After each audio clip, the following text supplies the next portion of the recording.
2021 budget workshop. And City Manager Delgado, take her away. Thank you, Mr. Mayor. I got a couple things before we get started on the workshop itself. Obviously, we had a pretty significant storm event take place yesterday afternoon. I think it kind of caught us all by surprise. If you happen to be driving around Lake Morton at some time this morning or this afternoon, or if you'd like me, right during the middle of the storm went by to take a look, you'll notice that at the main library, we had some significant tree damage. Actually, 2 trees came down. I can't tell you if it's winds or we might have had a lightning strike. I'm not an expert, but it kind of looks like a lightning strike. So 2 very significant trees are down. Matter of fact, one of them is draping the steel swan right up in front. So Parks and Rec crew is out there this morning. In case that you get any calls from anybody around Lake Morton, that's what happened. As you know, there was a lot of significant flash flooding in the streets yesterday, but that seems to all subside. I would ask that Heath and his team take a look and make sure our lakes are appropriately being administered. I'm not sure if we're going to have continued rains throughout the week, but from what the weather forecasters say, we're about 60%. And if we have something like yesterday happen again, that's something we want to go ahead and stay on top of. The second item before we get started is I know I had contacted you all about the broadband RFP. I've received a few comments, but for the most part, I think we're ready to go unless there are some additional comments regarding the scoring matrix. With that being said, Oscar Torres and his team are putting together packets for you right now, and they will be available to you tomorrow, sometime tomorrow afternoon in your offices. There's 8. Once again, there's 8 applicants, so these are pretty big packets. Our goal, if you feel comfortable, is to try to get the scoring back to staff by the 29th. And then we could utilize the 31st, our policy review session, to talk about your scores, next steps, those type of things. But unless there are any more changes to the scoring matrix, we're going to have those available for you tomorrow afternoon. And you can pick them up anytime. And we're waiting until the 29th to get that scoring back. If that's okay with you, I don't know if there's any questions regarding that before we get started on the budget session. Are there any questions by anyone with respect to that? Does that work? Fine, it's good with me. Okay, great. Fantastic. So let's go ahead and get started. First and foremost, thank you all for allowing us to meet virtually. Staff has worked diligently to prepare an overview that would take into account the current landscape of what we're living through, as well as being cognizant of your time and your schedules. Our goal and objective is to provide the Commission an overview of specific key budget impact items for the next fiscal year that were discussed at our strategic planning session in May. I believe that the Commission was provided a draft of the strategic planning overview last night. Staff generated it. I want to give a big kudos to OMB for getting that done. It was, as you will review it, as you can see, it was a pretty monumental task. It was done extremely well, and it'll give you some options as, once again, it's a draft. It'll give you some options as we kind of move forward with those continued discussions. Additionally, an overview from our major utilities will be had today, both water and wastewater and Lakeland Electric. And as is the case annually, I see Murray here, an update and request for consensus on our water and wastewater rate plans, which were implemented on a 3-year cycle, will be offered to you for discussion. And finally, Mike Brossart, the City Finance Director, will provide the budget assumptions, key fiscal impact areas, and the 3-year outlook based upon the assumptions staff have been building upon for the Commission's discussion and comment, leading into our September hearings, and finally the ratification of our fiscal 21 budget. I will tell you it's also necessary today for the Commission to provide at the end of our discussions authorization for the city to advertise the city's maximum millage rate. It currently sits at 5.644 mills for the fiscal year 20. Obviously, as you're aware, the advertised rate at this juncture can be modified to lower the rate prior to the final budget adoption without a formal notice. However, an increase would require a renotice to both the property appraiser and the citizens in August. So Mike will be asking you questions and hopefully comments and a consensus at the end of his presentation today. As staff has attempted to navigate through this unprecedented economic time, it's been necessary for management team to look very conservatively and build a frugal city budget for next fiscal year. De-appropriation of significant operating items and accounts were administered in order to begin to understand and mitigate the potential impacts of the downturn in the economy, property valuations in the future, and reductions in state-derived revenues. City management asked the departments early on in the process to evaluate the fiscal year 2021 budget utilizing a zero growth model in order to create a level of long-term sustainability in our cash reserves for both fiscal year 21 through fiscal year 23. The report to be provided to you today was crafted with those assumptions, and I want to personally thank each department head and their staff for understanding the position and working to meet those parameters. There is still data being evaluated, and hopefully our very conservative methodology being incorporated in our assumptions at this juncture will provide for options to reappropriate funds and review the current general fund impacts in fiscal year 21 and develop options for fiscal years 22 and 23. So I thank you for allowing us to gather today and discuss this with you and hopefully start the process of building the fiscal year 21 budget. We will get started with a few brief presentations stemming from our strategic planning retreat. But before we move forward, allow me to refresh everyone on the strategic planning retreat and the draft document you received developed over the 2 days of your discussions in May. 8 areas of strategic influence were incorporated into those discussions based upon our facilitator, Dr. Collins' pre-retreat interviews and surveys with you.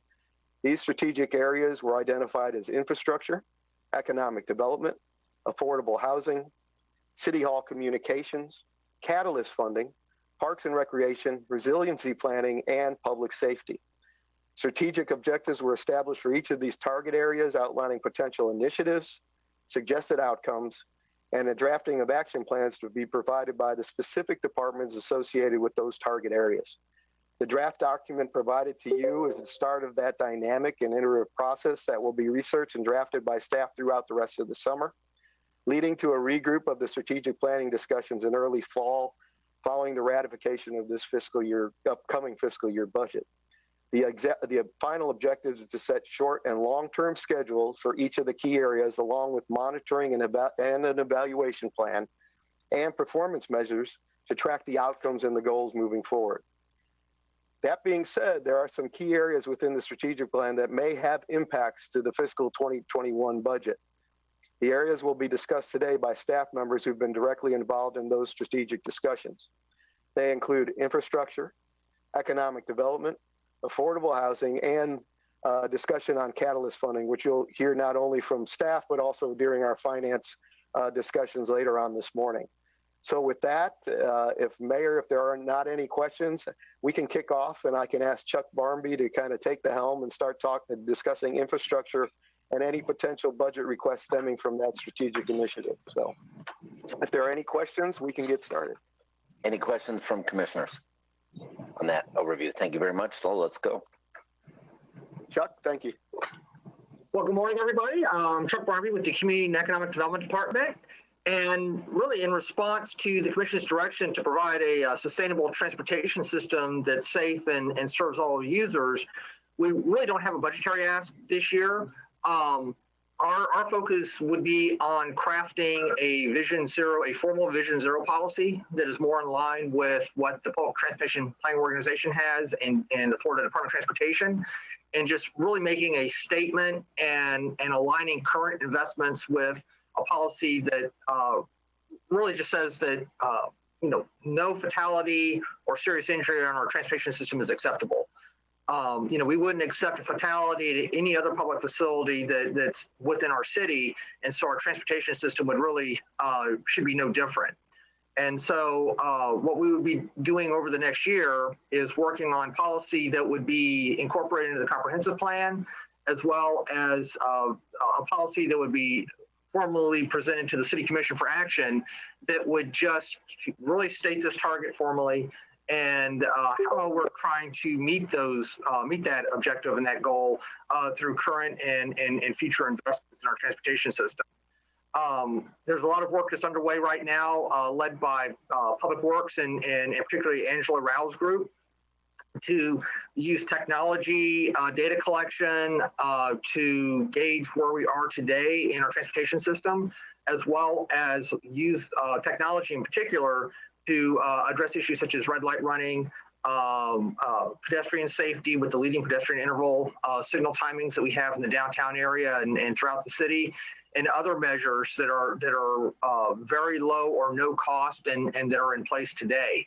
Staff has been working very closely with DOT on other studies that you'll be hearing outcomes of those over the next year and in future years related to US 98 bus rapid transit, the Westlake Center Trail feasibility study, implementation of the Lake and Area alternatives analysis, and of course, the intermodal center. So those are all things that are investments that we want to keep on the radar screen for years 2 through 5 and beyond.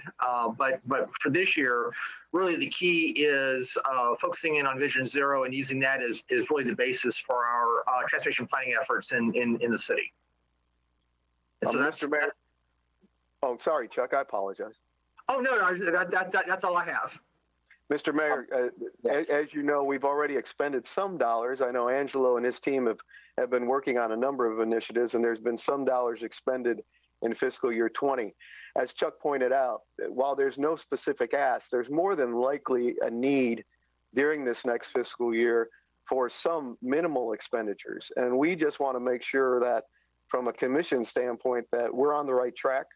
That if there are minimal expenditures, we can move forward in making those happen without having to come back and really spend additional time with the commission if they feel comfortable with us going ahead and doing that. Yes, and I think the need to make sure we're communicating it well matters. I like that San Antonio logo on there because it makes Vision Zero be very, very clear in terms of what it's about, and it shows all the modes, even though that's buried in the other logos, it really stands out in that San Antonio one. And I think that's part of what we want to make sure. It's one thing to work on this and identify the areas, but it's really another one to create greater community understanding, which is the purpose behind this. And this is much more viral and limited materials than it is a high expense, otherwise beyond planning. Comments from other commissioners? Commissioner McLeod and Commissioner Reed. Thank you. Tony, when you say the likelihood of minimal expenditures, can you give a few examples of just what that might be? Well, I think, as Chuck pointed out, there's going to be a lot of additional studies being done. Part of those studies might require that the city of Lakeland partner with some of those initiatives as we move forward with this second year of those implementations. Obviously, you've seen some of the logos, some of the marketing pieces. There might be some need for marketing and some of those public relations pieces to be established after our team has an opportunity to go ahead and take a look at how we can proceed. And Angelo Rao is so good at finding so many unique and imaginative initiatives. It wouldn't surprise me at all if Angelo might have one or two things that he would like to at least beta test, similar to what we're doing today with some of our traffic signals. And so with that, there might be some expenditures. I don't see anything of any major significance that we've talked about previously. However, I want to make sure that as a commission, you're all comfortable with us moving forward with this initiative and maybe some of those small expenditures that might take place.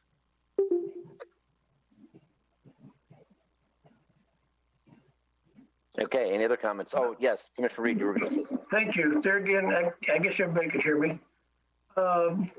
Chuck, are we talking again, the funds we're talking about, are just for roads and stuff like that, or just for more marketing components type stuff? Really, probably the big thing is marketing, getting the message out, and continuing the low cost items that are already underway. A lot of, particularly what Angelo's been able to do with traffic operations side of things, is tweaks to the existing signal system that really have a minimal or no cost. A lot of the computer systems are already set up to make adjustments by staff from the traffic management center. So really a lot of what we'd be talking about is just staff time to do the data collection, data analysis. Of course, we've got the Florida Avenue road data test, which is underway as well. There's going to be some data analysis and collection kind of along the way that we'll be doing as part of that effort as well. So it's really not anything that's substantially more than what's already being done, but there are some minimal costs that we're expecting, just as we, and it's, some of it is part of marketing a Vision Zero strategy, but another side of it is just continuing what we've been doing for the past several years. And so it's really twofold. Well, again, the biggest issue I hear from my citizens is traffic. And I don't want to short our departments on what we need in reference to moving traffic thoroughly. And so I'd like to see if we put a little bit extra money in that area if we could. But that's just my thoughts, obviously, because the biggest concern I hear from our citizens is traffic delays and stuff like that. Mr. Mayor, could you hear me? Mr. Madden, I sure did. Go ahead. Thank you, Mayor. I did want to concur with your thoughts on the San Antonio logo. I like, the logo, but also I like the tagline. I think it's really important when you think about the Zero initiative and you think about traffic and you think about accidents, you kind of forget that we're trying to have a huge paradigm shift of not just drive safe, because we're not wanting to be car centric anymore. We want to bike safe and walk safe. And we're trying to have contiguous bike trails across the city, crossing the west-east divide. We want people to be more walkable down our Dixieland road diet. The thing I say most often about Dixieland road diet is that it's going to be contextually a neighborhood, not a highway. And so that's walkable, bikeable, and the traffic slows down. So I do really think that, the important piece here is whatever they design for the logo or for the marketing collateral, it really includes that bike safe and walk safe, because I think most Lakelanders, that's what we're trying to shift, is that mindset that we're not just car centric anymore. Great, good comments. Commissioner Walker, were you wanting to say something, sir? I was just trying to make sure you all heard me because I've been having challenges with my system this morning, and IT is here with me now. Could you all hear me now? We can hear you well. We're fully Okay. engaged. And All Commissioner right, Franklin, thank you. you have something? Thank you.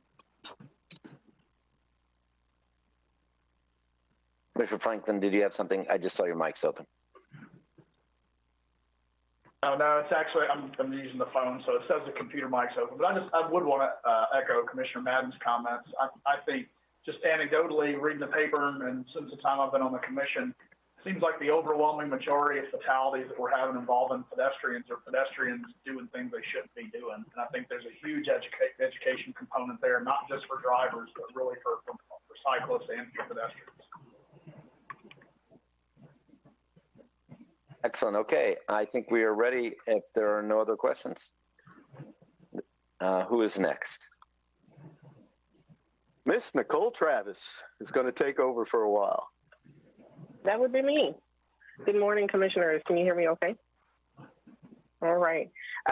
So we have different target areas, and under the economic development target area, there were several different initiatives. And the first was the Innovation District. And we spoke about this briefly. The strategic initiative that you had was to support the structure and growth of the Innovation District, not only by incentives, but whatever we could do also to support a research and development authority. So the budget impact for supporting a research and development authority or creating a special district that's allowed by Florida statutes, the budget impact for fiscal year 21 would be $15,000. And so that's really all we have for this initiative. Some of the other initiatives that you have are continuous and things that we will continue to work on, but there's no budget impact for fiscal year 21, which is why we're not presenting anything else to you on this specific topic. And so I could take any questions that you may have about this or move on to the next target area. Nicole, Ms. Travis, can you tell us what the scope of the $15,000 is for roughly? Sure. So in the Florida statute, it allows the Board of Governors to evaluate whether a community can create a research and development authority. And when creating that research and Development Authority, that application requires $50,000 really as seed money for the authority. And so because if we move forward with this, it would not be a City of Lakeland initiative on its own. We would partner with Auburndale and the county. And so the idea is that we would split that $50,000 seed money. And so our contribution to that would be $15,000. And so that's really a decision by the Board of Governors, but it's not, it goes along with the application. It's not an application fee, but really just seed money. And so that would be our portion of that seed money to create the special district. Any other questions? Thank you, ma'am. Commissioner Walker. Sure. Thank you, Mr. Mayor. And Mr. Cole, now, I know we've been talking about how we should be involved even more intensely with the Innovative District and making it become what I guess we at Lakeland will want it to be, since, of course, pretty much a majority of that particular area around FPU is in our corporate area. Now, saying that and hearing what have been shared by many of my colleagues and working, moving forward and working with, I guess you could say, City of Auburndale and CFDC, I guess, and the county as well, how much would that movement bring about what I think we've all have asked for it to become? How much is being involved in all that planning? Sure. So let's start with the Research and Development Authority. The creation of the Research and Development Authority, that request can only come from the county. It's outlined in the state statute that the municipality cannot ask for us to create that Research and Development Authority. So we would be working closely with the county, and although the request is coming from the county, Auburndale and the City of Lakeland would likely be involved in that process. And we would be involved in the Research and Development Authority once that board is seated, if you will. And so in creating that Research and Development Authority, we are not proposing that all the guidelines and initiatives are outlined prior to submitting the application to the Board of Governors. And the reason for that is so that once everybody is seated on that board, they can develop their strategic initiatives, their mission, and definitely the City of Lakeland will be a part of that process. And so we would likely have a seat at the board and work closely with Dr. Avent and our county partners in Auburndale. The planners have a meeting with the CFDC board in August to discuss our economic impact study as well. So Teresa Mayo has been involved with the CFDC working on their vision and vignettes that they were doing in renderings, but there's also that economic impact study that you are aware were underway that will be evaluated with staff in August. Thank you, Teresa. Commissioner McLeod. Thank you. Thank you, Nicole. Where are we in terms of a timeline of potential creation of a Research and Development Authority?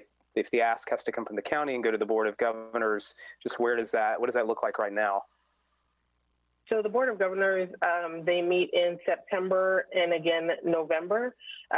So we are hoping that the request from the county would go to the Board of Governors. I think it's more likely that it would be for their November meeting.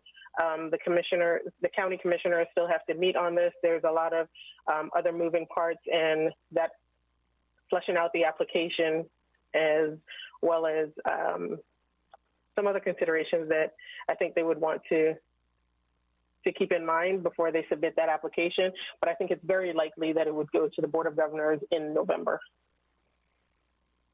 There's some good moving parts going on, and so it would be likely fall. Any other questions from commissioners? All right. What is next, ma'am?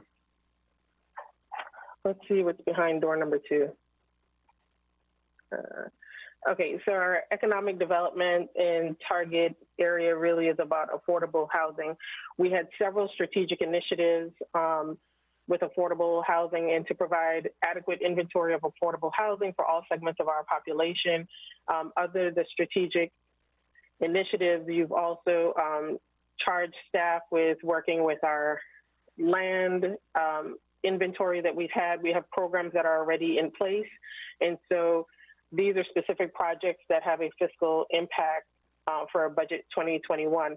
And so doing the research to extend the wastewater service within Robson Street neighborhood, you just recently heard about this from Annie Gibson with our 1-year CDBG action plan update at their last commission meeting. So budget impact would be $50,000 from CDBG, and the CRA would be $50,000 for fiscal year 2021. The CDBG funding, you'll vote on that when you adopt the action plan. I believe it's in August that would happen.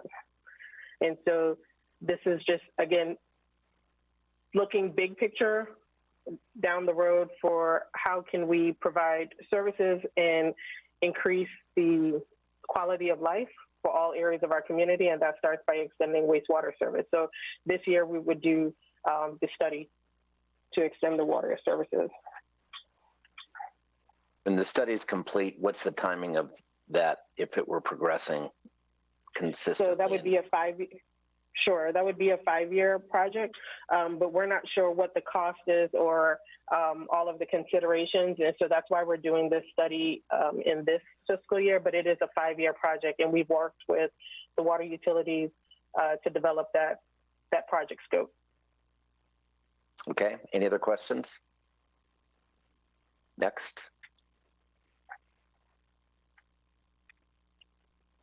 Let's see. Strategic initiative number 5.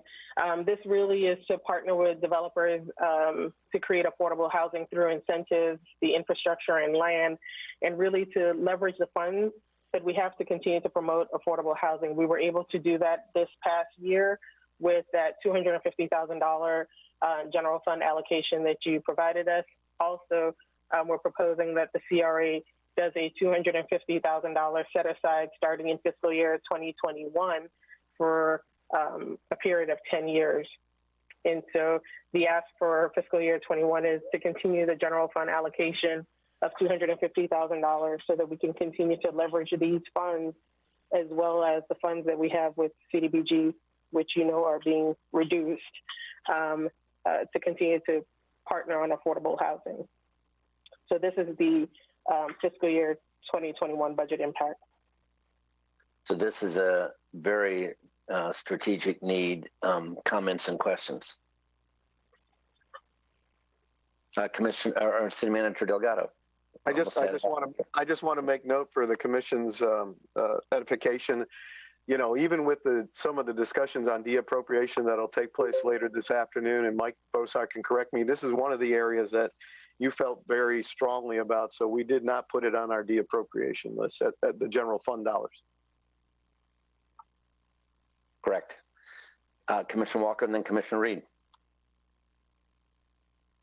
Thank you, Mr. Mayor. And to what I guess I heard City Manager Delgado mention, I do believe it's something of need and very important for our community to continue to pursue, as well as our best that we can utilize our funds to be able to create, I guess, what we call public-private partnerships to support this particular movement as well. And I think we've done some of those things as we move forward thus far in the year past and maybe even the year before.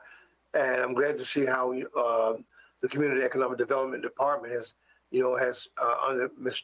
Nicole Travis' leadership, and I think with Ms. Teresa Mayo, having to create those infill lots that we have been made aware of, so developers can come along and be able to help and support this partnership with us in this particular effort. So I will continue to support this particular movement as we move forward. Thank you. Commissioner Reed. Thank you. And Nicole, this $250,000 is basically going to be to offset some impact fees and some water utilities, stuff like that, or those type of uses? So this would be more to loans for developers. We already have a program in place to waive impact fees for affordable housing projects within the city.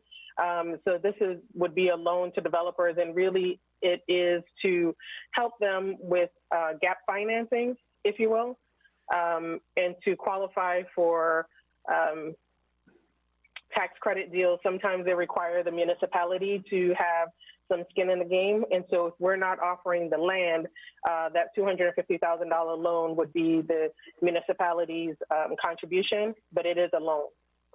So this would be more for single family or for multifamily or a combination of the two? I think this would be multifamily. Okay. In affordable housing, one of the goals would be to have a lot of that housing have 2 bedrooms in it, so that it provides for multifamily. And so this is, a comparison. City of Tampa did $10 million in this arena out of the general fund. And so when we think about and obviously larger city, but when we're thinking about needs to be able to have a catalyst fund to help accelerate some kind of a gap that takes place, that creates the incentive for a developer to go on, this is a way to multiply our effectiveness in incentives. And so I really also would echo Commissioner Walker, that this is a wonderful thing to be able to have in place for that purpose. Next, ma'am.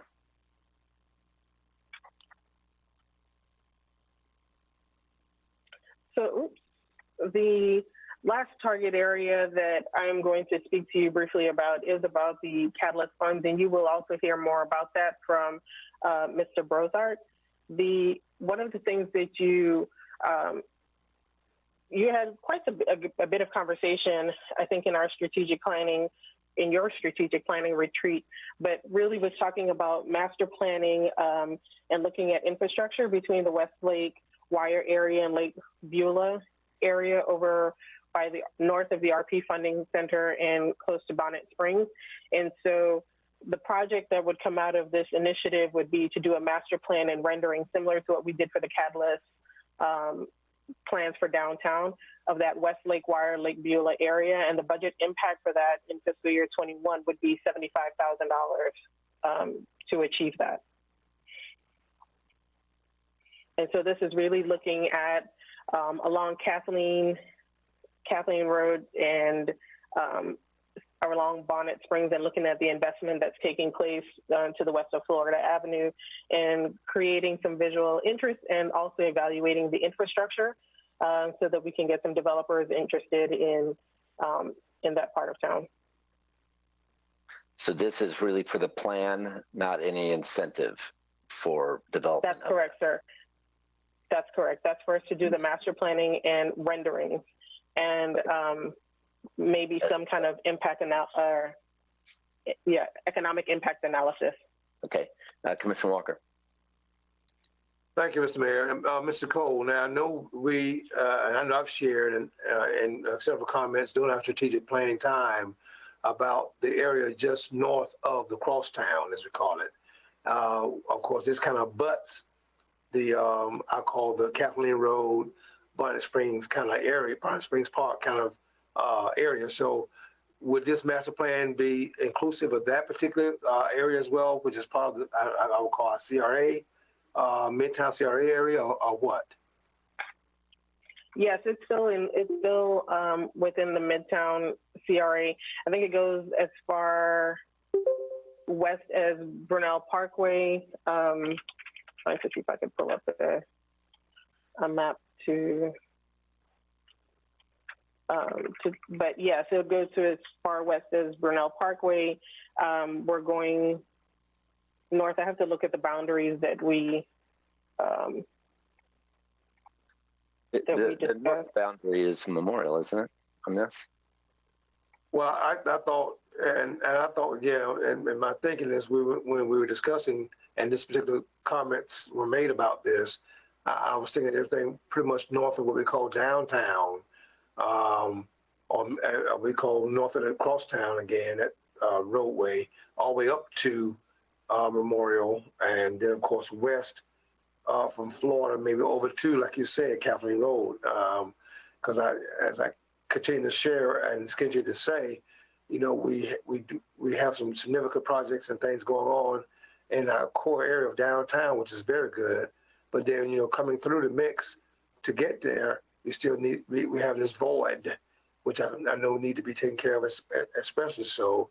And as we move west as well with that development coming through with Catherine Road, Bonnet Springs Park, whatever we're doing on the RP Funding Center, that kind of thing.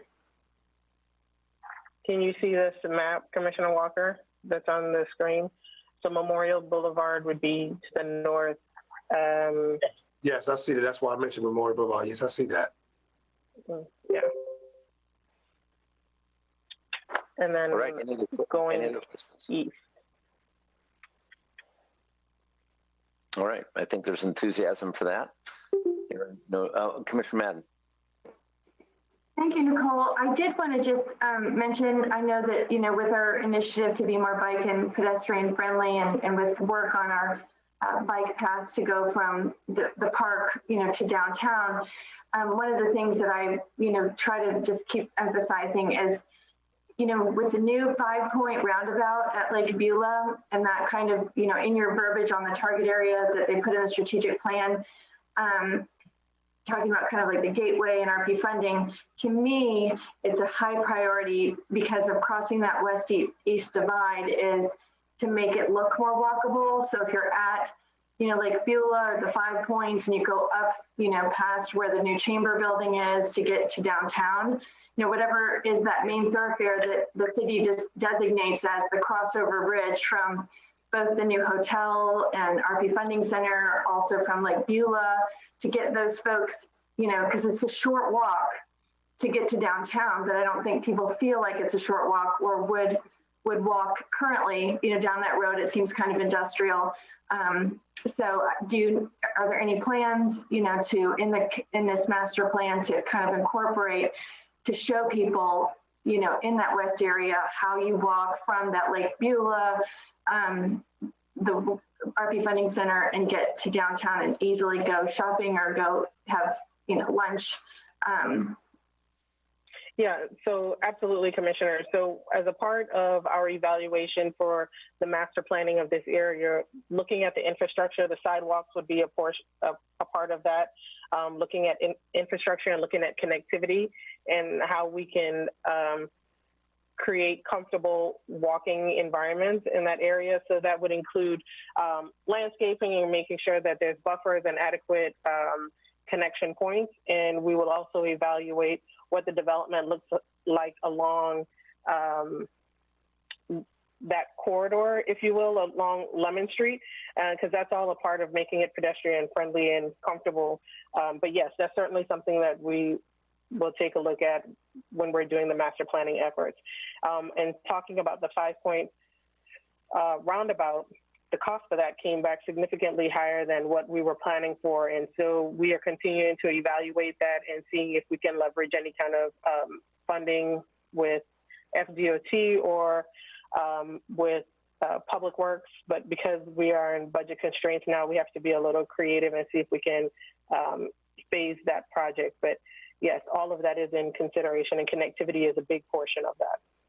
And that was also something that was brought up in your strategic planning retreat, looking at how to get across Florida Avenue, how to connect to Memorial Boulevard. So we're going to look at all these different nodes, and that will be a part of the master planning effort. Commissioner Madden's right, though. That is a very difficult area to kind of navigate and get through just because of that 5-point constraint. And having spent many years going underneath that bridge, there's a lot of logistical work to be done to make that smoother.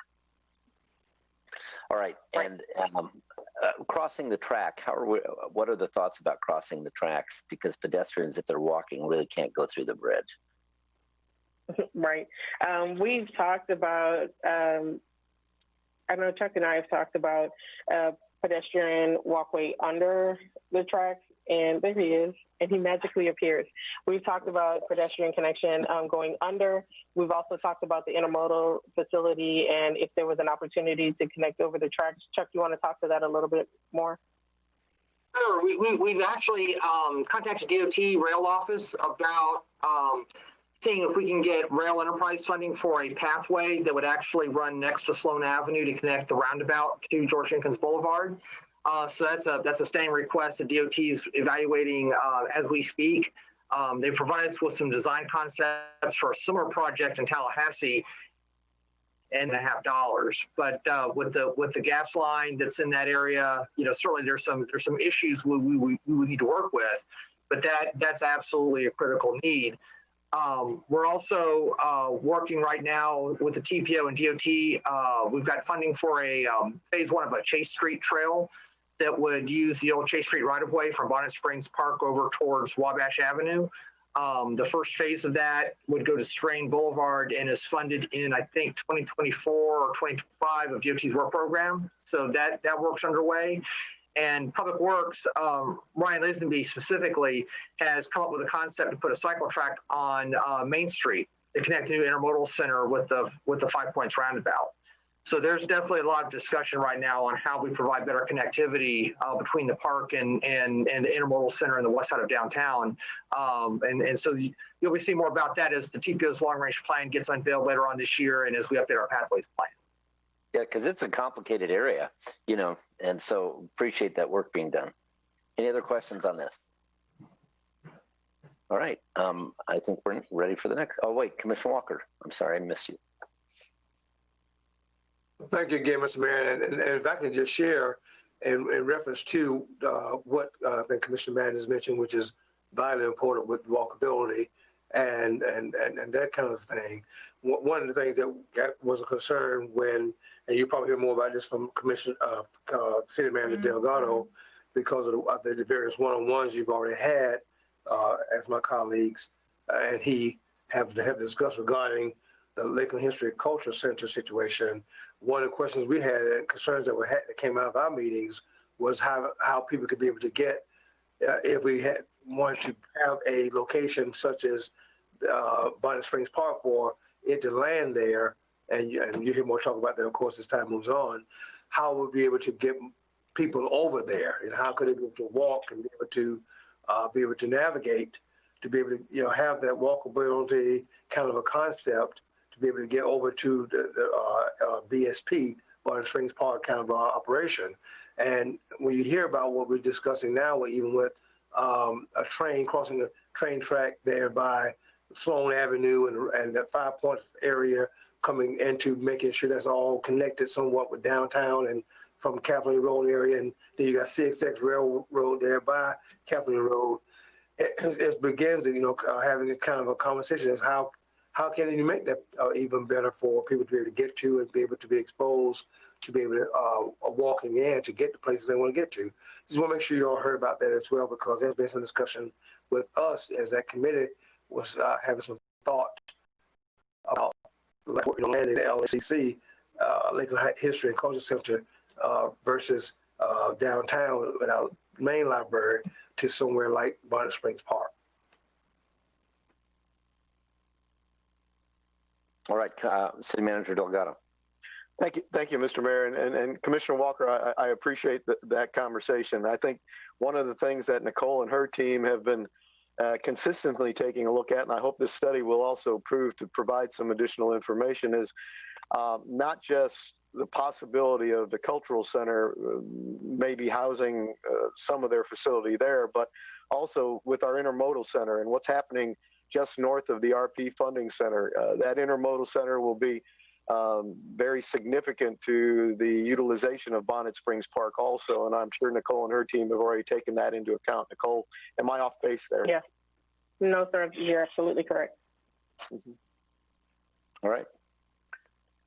Mr. Mayor, before we move on to water, I just want, these items were specifically highlighted during the strategic planning discussions. There are so many other items that were highlighted during the strategic planning discussions that will ultimately be discussed by you all for future budgets, as well as the possibility of some additional impacts for budget 21. But these were the ones that we really needed to get some input from you, whether you had any concerns, so that as we start building the budget in August for additional discussions with you all, we knew that these were going to be incorporated. At no time, I don't want anybody to think that the number of other CIP projects, public improvement projects, they're still in the hopper. And so we haven't necessarily started taking a look at moving some of those that were already pre-scheduled. There are a few that we've modified in order to be a little more conservative as part of the appropriation discussions, but most of those projects are still in play. And so I don't want anybody to think that these are the only projects we're going to be doing. There's a number of other projects already scheduled for fiscal year 21 that Mike was able to go ahead and make sure stayed within the CIP and stayed within the Public Improvement Fund. But these were the ones that specifically had impacts from the strategic planning discussion. Are we going to discuss those other items towards the end that we may want to have added, or do you want to do that as we go through a particular area? If there are some things. I think as we get into Mike's discussions and start talking about the actual budget creation itself, he can touch on some of those things if you have some questions on them. And obviously, if there were additional additions that the commission would like us to explore, that's the reason we want to have these meetings today, so that we have the month of August to do whatever is necessary in order to provide you that additional information before the September hearing. Perfect. All right. Then we continue, and I think we're to water utilities. Thank you very much. Yeah, thanks, Nicole. Yes, as you know, each year we come together to talk about water and wastewater. The commissions, this commission as well as commissions previously have put together some long-term plans associated with rates and where we are trying to go with some of the initiatives with water. And that's really what we're here to talk about today, is once again, touch on those, make sure we're on the right track, make sure you're comfortable with the rate structures that have been previously discussed and what we're talking about moving forward. And so with that, we obviously always have our friend Murray join us, Mr. Mayor. And I think he's going to kind of kick it off with Raftelis. He's going to kind of kick it off, and then Bill Anderson will take over from there. Thank you, Murray, for joining us. Thank you, Mr. Mayor and Mr. Delgado and commissioners. For the record, again, my name is Murray Hamilton. I'm a senior manager with Raftelis. We're a utility rate and financial consulting firm with our Florida offices located near Orlando and Maitland, Florida. And with me today also on this meeting is Henry Thomas, our project principal on the study. And so he's joined us as well. And of course, Henry and I have had the pleasure to work with the city for a little more than 10 years now. And as the city manager mentioned, this has become an annual event to look and review the financial forecast and update. And traditionally, the city has adopted a 3-year rate plan and then measures that plan each and every fiscal year typically during the budget process. Just so y'all are aware, while I have my screen up, I can't see the members of the commission or any of the city staff. So if I move too quickly or there are questions, please interrupt me. But I can't see your faces. I'll monitor their faces, and we'll let you know if we see something. Thanks. Okay. Thank you very much. Thank you very much. Okay. Before getting into the rate study task, what I'd like to highlight is one specific takeaway, and that is the city has flexibility. The water and wastewater system has very strong cash flow, an excellent reserve position. And of course, the management body and the city commission reviews and updates the plan each and every year. So utmost flexibility. What we do want to highlight is there are several unknowns that are out there. First and foremost, the city has initiated 4 SRF loans that are currently in progress. Those construction programs are underway. Monies are already being drawn. And there's approximately 3 additional SRF loans that are proposed over our study period. The timing of the principal and interest payments on those loans are uncertain at this time. So this is going to be an area that we continue to revisit each and every year. In addition, Murray SRF stands for? Thank you. State Revolving Fund Loan. They're the discounted loan program through the state agency, the Environmental Protection Agency. So State Revolving Fund Loan. Thank you. City staff has also identified the fact that the city could be asked to look at replacing some of the lead services that may be out there, depending on what the regulatory changes may be over time. We also know that there are unknown costs, future costs associated with the Polk Regional Water Cooperative. So again, another area that we have some concern about. And then lastly, more recently, the overall economic impacts of COVID-19 and how that may affect some of our utility systems over time is just not clear. And, with that foundation in mind, our study tasks are shown on slide 2 there. We updated the projections through 2025. Of course, our emphasis today is mainly focused on the next fiscal year, 2021. We've updated the projection of customers, sales and revenues, operating expenses, the capital plan, and overall revenue sufficiency for the study period. The city is currently in its second year of the adopted 3-year rate plan. And on slide 3 there, if the city elects to implement the adopted rates for fiscal year 2021, the average residential bill would increase approximately $2.64 per month, based on 8,000 gallons of average monthly use. And we've got a comparison for you later on in the presentation where you'll see that the city's rates today are fairly low compared to your peers. But again, as noted there's still some uncertainty in regards to the financial plan. Again, we highlighted the uncertainty with the PRWC, the timing of debt service payments and capital projects, regulatory changes that could come, and of course our impacts from COVID-19. Our discussion topics today will include our major assumptions, the funding of the overall capital plan, projected new debt service payments as we believe they may come online over time, and then we've provided a couple options for next year, fiscal year 2021, in terms of the overall rate adjustments.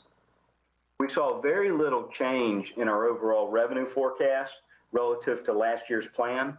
For the water system, it was on plan. We saw approximately a 1% growth rate in customer sales and revenues. Wastewater actually performed slightly better than planned, but we had a decrease. We recognized a decrease in other revenues related primarily due to new connections.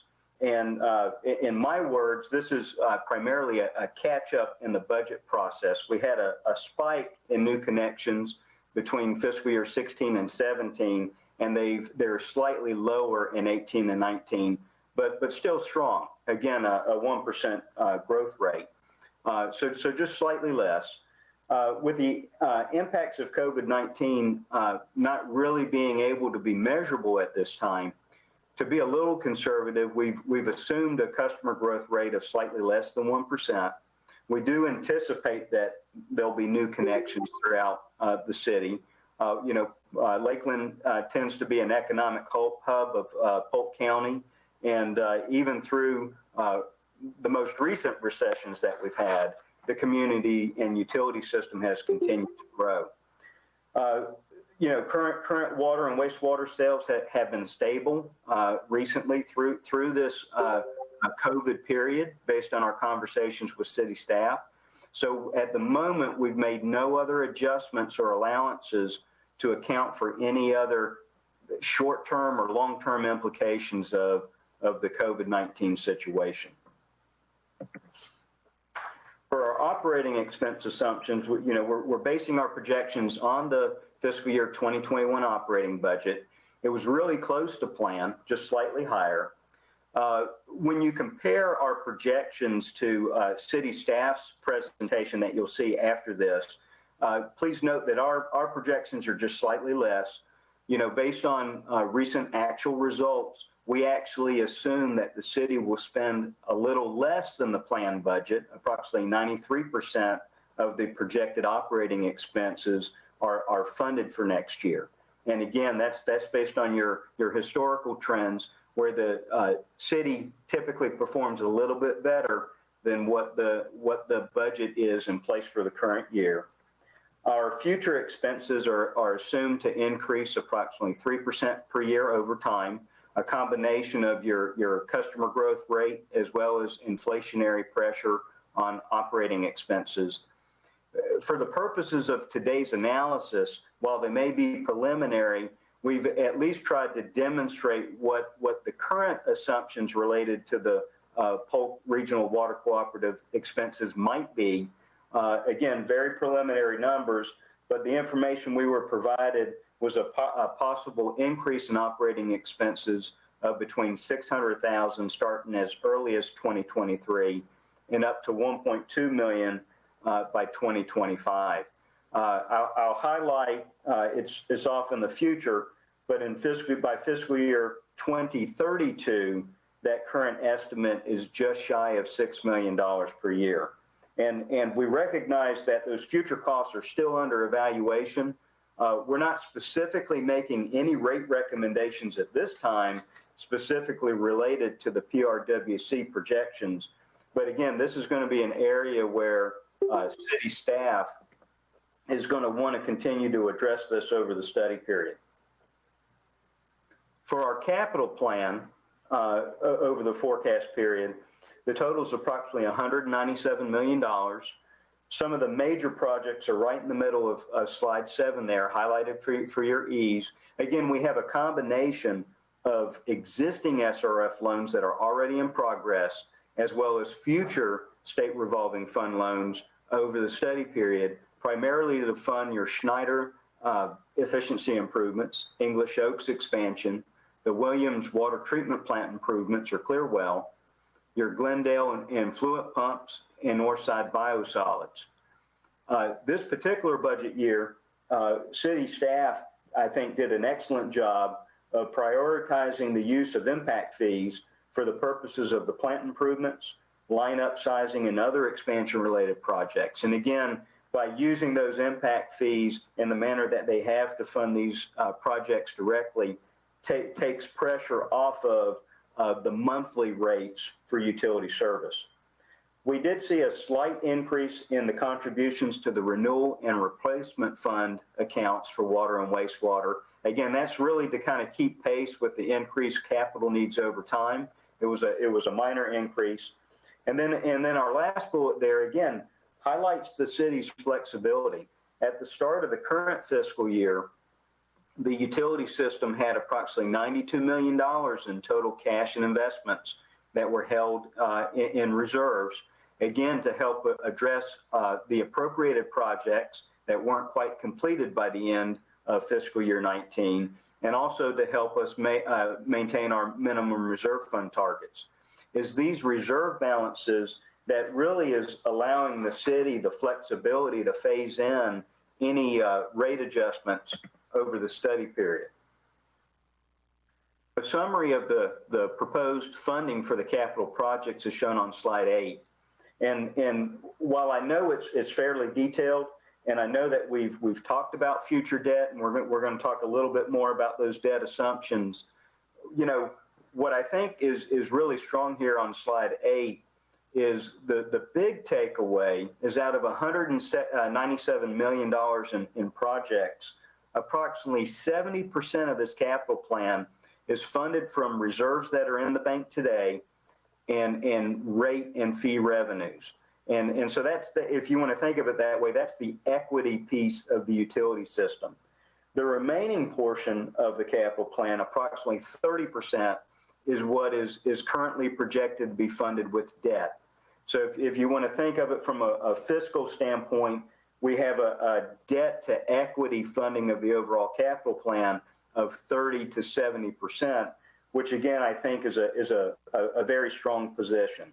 Overwhelmingly, as shown on the right-hand side of this chart, we have approximately 63% directly funded through rates and reserves that primarily deal, with your smart grid project that still is in progress, as well as system renewal and replacement. I do want to highlight the use of the impact fees. That's over here on the bottom left corner, $16.5 million worth of impact fee projects, again, to help fund those expansion-related improvements and upsizing projects, almost 10% of the plan. And again, that helps take some pressure off your utility rates. And then the others, as we move around the remainder of this funding sources, again, highlights those projects that are being funded with the proposed SRF loans that we've discussed. When we talk about the preliminary financing plan, you know, the existing debts today, which includes the 4 SRF loans that are already in progress, the outstanding debt is approximately $109 million. And over our study period through 2025, we anticipate seeing very little change in the overall outstanding debt, even though we're considering approximately 3 additional SRF loans, and the city will be making principal payments over that study period. By 2025, the estimated outstanding principal is estimated to be $110 million. So very little change in the big picture over that 5 to 6 year window. As a benchmark for city staff, the projected average debt per customer during the period is actually declining from $1,850 in the current year to approximately $1,784 by fiscal year 2025. And that's, you know, a combination of adding those new customers over that study period. Fitch provides a survey almost each year, and the Southwest water and wastewater utility average debt per customer is approximately $1,757. The national average is also $1,784. And as I've emphasized with staff, this is not a typo. We double check that number several times.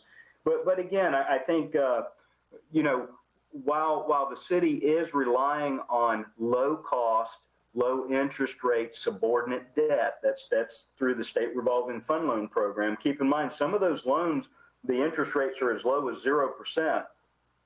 While the city is relying on debt to fund approximately 30% of the capital plan over the study period, again, I think the overall picture is still very strong. As shown towards the bottom of the page, you know, the annual projected debt service payments are proposed to increase from approximately $8 million in the current year to $11 million by 2025. Again, the actual timing of when those payments occur over the study period are going to continue to be updated. If you're not familiar with the State Revolving Fund Loan Program, one of the benefits of that program is the fact that the city is able to draw the proceeds over the project period, as opposed to at the start of the project incurring more costs and having debt service payments earlier in the process. But what that means is that typically the payments do not become due until approximately 6 months after the project is completed. And so this is one of the reasons we highlight the uncertainty about when those payments may actually occur, is it really depends on the overall implementation of the capital projects themselves. Lastly, and we've talked about this for several years, and it's now coming into our projected horizon, is there's a 2015 note that exists today that has a balloon payment due in 2025. And it's our anticipation that city staff hopes to refund that loan and pay for it over a period of time. And so we've obtained some assumptions about that. Again, it's beyond our forecast period for the purposes of today, but I did want to mention that as a point of reference. The next couple of slides provide you a high-level summary of the revenue sufficiency for both systems. For the water system, again, we've included the estimated and preliminary PRWC costs beginning in 2023 through 2025. And while we anticipate that those would be operating expenses of the system, you can see we've shown them separately for the purposes of this chart, and they're right at the top of our scale in orange, if that's coming out clearly. And so again, over the study period, the revenues are projected under your current rates as they are in place today for 2020. And so by 2025, it's estimated that the water system would be deficient in terms of annual cash flow by approximately 5% of revenues, or just under $2 million per year.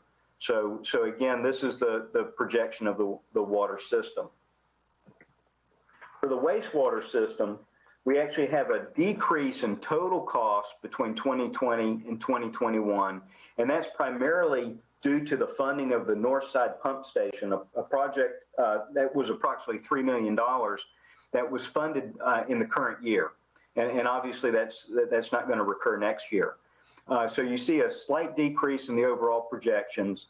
Over the projected cycle of the forecast period, we have a projected deficiency for the wastewater system by 2025 of approximately 14% of revenues, or $5 million per year. Our study considerations and goals are primarily focused on creating a positive cash flow over the study period, and with emphasis on our days of cash in the reserve fund balances and our flexibility to phase in rate adjustments over time. As a matter of practice, the city has focused on targeting a mid-range financial position of not less than 180 days of working capital, if you will. It includes the operating and renewal and replacement fund reserves as they're allocated between the funds.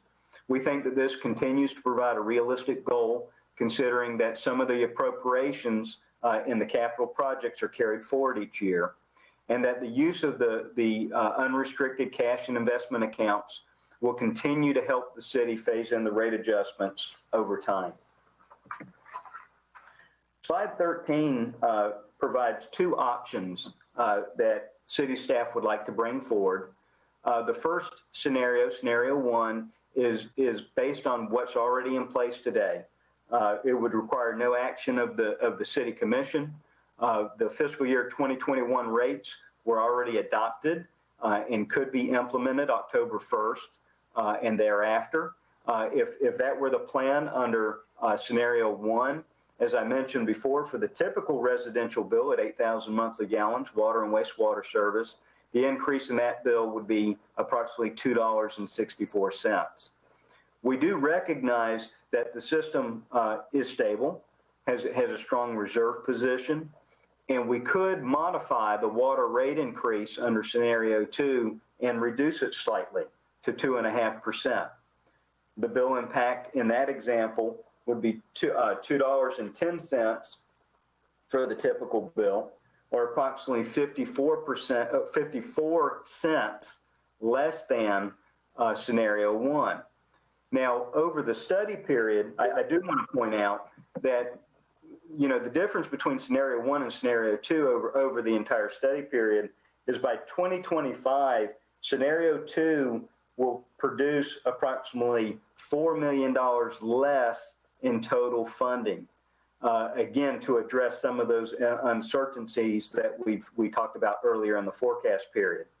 Nonetheless, on slide 14, you'll see that the utility system under either scenario, one or two, is still in a very strong and healthy position relative to our overall reserve fund targets. So again, very good flexibility in terms of the overall structure and projected assumptions. Slide 15 provides you a rate comparison with some of your neighboring utilities throughout the state. I would like to point out that for the other utilities, the rates that are shown in this slide are the rates that are in place today, 2020. Obviously, a lot of these utilities are looking at their needs for next year. To highlight a few that I know that are conducting rate studies at the moment is the city of Ocala, the city of Tampa, Haines City, Fort Pierce Utilities Authority, and Charlotte County. Each of those utilities I know are considering rate adjustments and or have already adopted rates for next fiscal year. When considering the city's current rate relative to our survey average, the current bill is $16.57 less than the survey average. almost 17% less. Under the adopted rates for 2021, again, no action required by the City Commission, the proposed bill would increase to $84.24, again, a $2.64 increase in that bill. If the City Commission elected to take action and reduce the water increase from 4.5% to 2.5%, the bill would be slightly less at approximately $83.70 per month. Again, a $2.10 increase. And while obviously bills vary, and we're talking about the residential bill at 8,000 monthly gallons, again, the overall percentages to your commercial accounts and all customers, scenario one would produce an average bill increase of approximately 3.2% per month on average for fiscal year 2021, where obviously scenario two, which has a 2.5% increase system-wide, would produce a 2.5% increase for all users. Looking forward for next year's study and maybe an updated rate plan to be considered by the City Commission next year, we've talked at length with staff about future strategies to address rate affordability and the preservation of what we refer to as the lifeline rate. And I'll highlight those ideas here in a moment. As you saw in the rate comparison, one, we think Lakeland's rates are affordable, very, very affordable, certainly compared to your neighboring utilities. When we talk about this concept of a lifeline rate, for those of you that are not familiar with the rate schedule and the rate structure itself, is in terms of the water bill for residential service, the city has an inclining water conservation rate structure where the price of water increases as water consumption or water use increases. There are four primary tiers, if you will, or rate structure blocks. The first of which is water use from 1,000 to 7,000 gallons per month. This is the area that we refer to as the lifeline rate. It's a reduced rate at $2.23 per 1,000 gallons. That's generally described as funding the essential water needs of a residential household. And then those water use conservation rates increase for discretionary water use above 7,000 gallons. As an example, from 8,000 to 12,000 monthly gallons, the rate increases from $2 to $2.73. From 13,000 to 19,000 gallons, it goes to $3.41. And then above 19,000 gallons, the rate almost doubles from the lifeline rate to $4.44 per 1,000. Again, highlighting that those water uses are discretionary in manner, and part of the intent is to send a pricing signal to customers to conserve that resource, especially in the face that future purchases through PRWC are estimated to cost the city much more than what your current costs are. In a recent comparison, water bills under the city's rates above 19,000 gallons per month, which would be a combination of irrigation use as well as indoor use, is approximately 30 to 35% less than our survey average. With that in mind, as the Water Utilities Department moves forward and addresses the future revenue needs of the system, city staff has indicated to us that next year and beyond that, the city may like to recommend, or city staff may like to recommend future rate alternatives that are focused on a modest increase in the monthly base charges, which will help maintain revenue stability.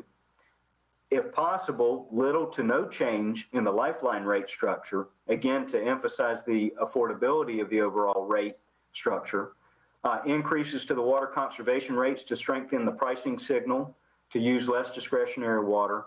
And of course, during that process, we would work with city staff closely to provide statistical analysis to determine the number of customers by range of water use in order to help communicate what we think the overall bill impacts and water use profiles are for the city. with that in mind, our recommendation. Murray, excuse me, could you go back that one slide? Absolutely. Just for clarification purposes, as I think about this, little to no change in the lifeline rate beyond 21, increases to water conservation rate. Those things, how are they different? Okay. Again, in a strategy in this approach. So again, just to highlight, as we discussed, so the rate structure as it is in place today is we have a rate from 0 to 7,000 gallons. This is what we're referring to as the lifeline rate. Is $2.23 per 1,000 gallons. As water use moves beyond 7,000 gallons, from 8 to 12, it goes to $2.73. From 13 to 19,000 gallons, it's $3.41. And above 19,000 gallons per month, it's $4.44. Now, practically speaking, the basis for the cost increase is keeping in mind when a new connection is made to the system, a new customer pays what we refer to as the impact fee. There's an estimated allowance of what that customer may use per month, and they pay a capital charge associated with the capital facility costs. And then the rate structures are set. But over time, we don't really have a lot of control over how much water that customer ultimately uses. So the reason that you see an inclining block rate structure on behalf of the city's residential and irrigation rates is for two reasons. One, to recover the capital costs above the amount that was reserved through the impact fee. So once these customers are using, more than 7,000 to 9,000 gallons of water per month, they're using capital facilities in excess of what they reserved under the impact fee, if you will. So that's one of the reasons that rate structure increases. The second reason is primarily through the water management districts, and Henry can elaborate here, I'm sure, is that there's a strong push towards the conservation of the overall water resource and implementing a pricing signal to customers that, aside from essential uses, for discretionary uses such as irrigation, car washing, and those kinds of things, that there really should be a pricing signal to indicate to the customer that they should probably conserve that resource to the extent possible. Now, getting back to our strategy, and particularly, if we want to talk about water costs and resources, again, we understand that the preliminary estimates are uncertain at this time in terms of the overall impacts of the Polk Regional Water Cooperative. But the fact of the matter is to the extent the city has to expand its water resources and invest in new water alternatives because of customer demand, that's going to be very expensive. And those costs are going to increase above what the system is currently paying today. And so when we say that we'd like to have little to no change in the lifeline rate, I would suggest that it's not the essential water use that would drive the need to expand capacity. Obviously, customer growth has an impact, but it's predominantly the discretionary water uses above that lifeline rate that is going to drive whether the city needs to invest in those new high-cost alternatives.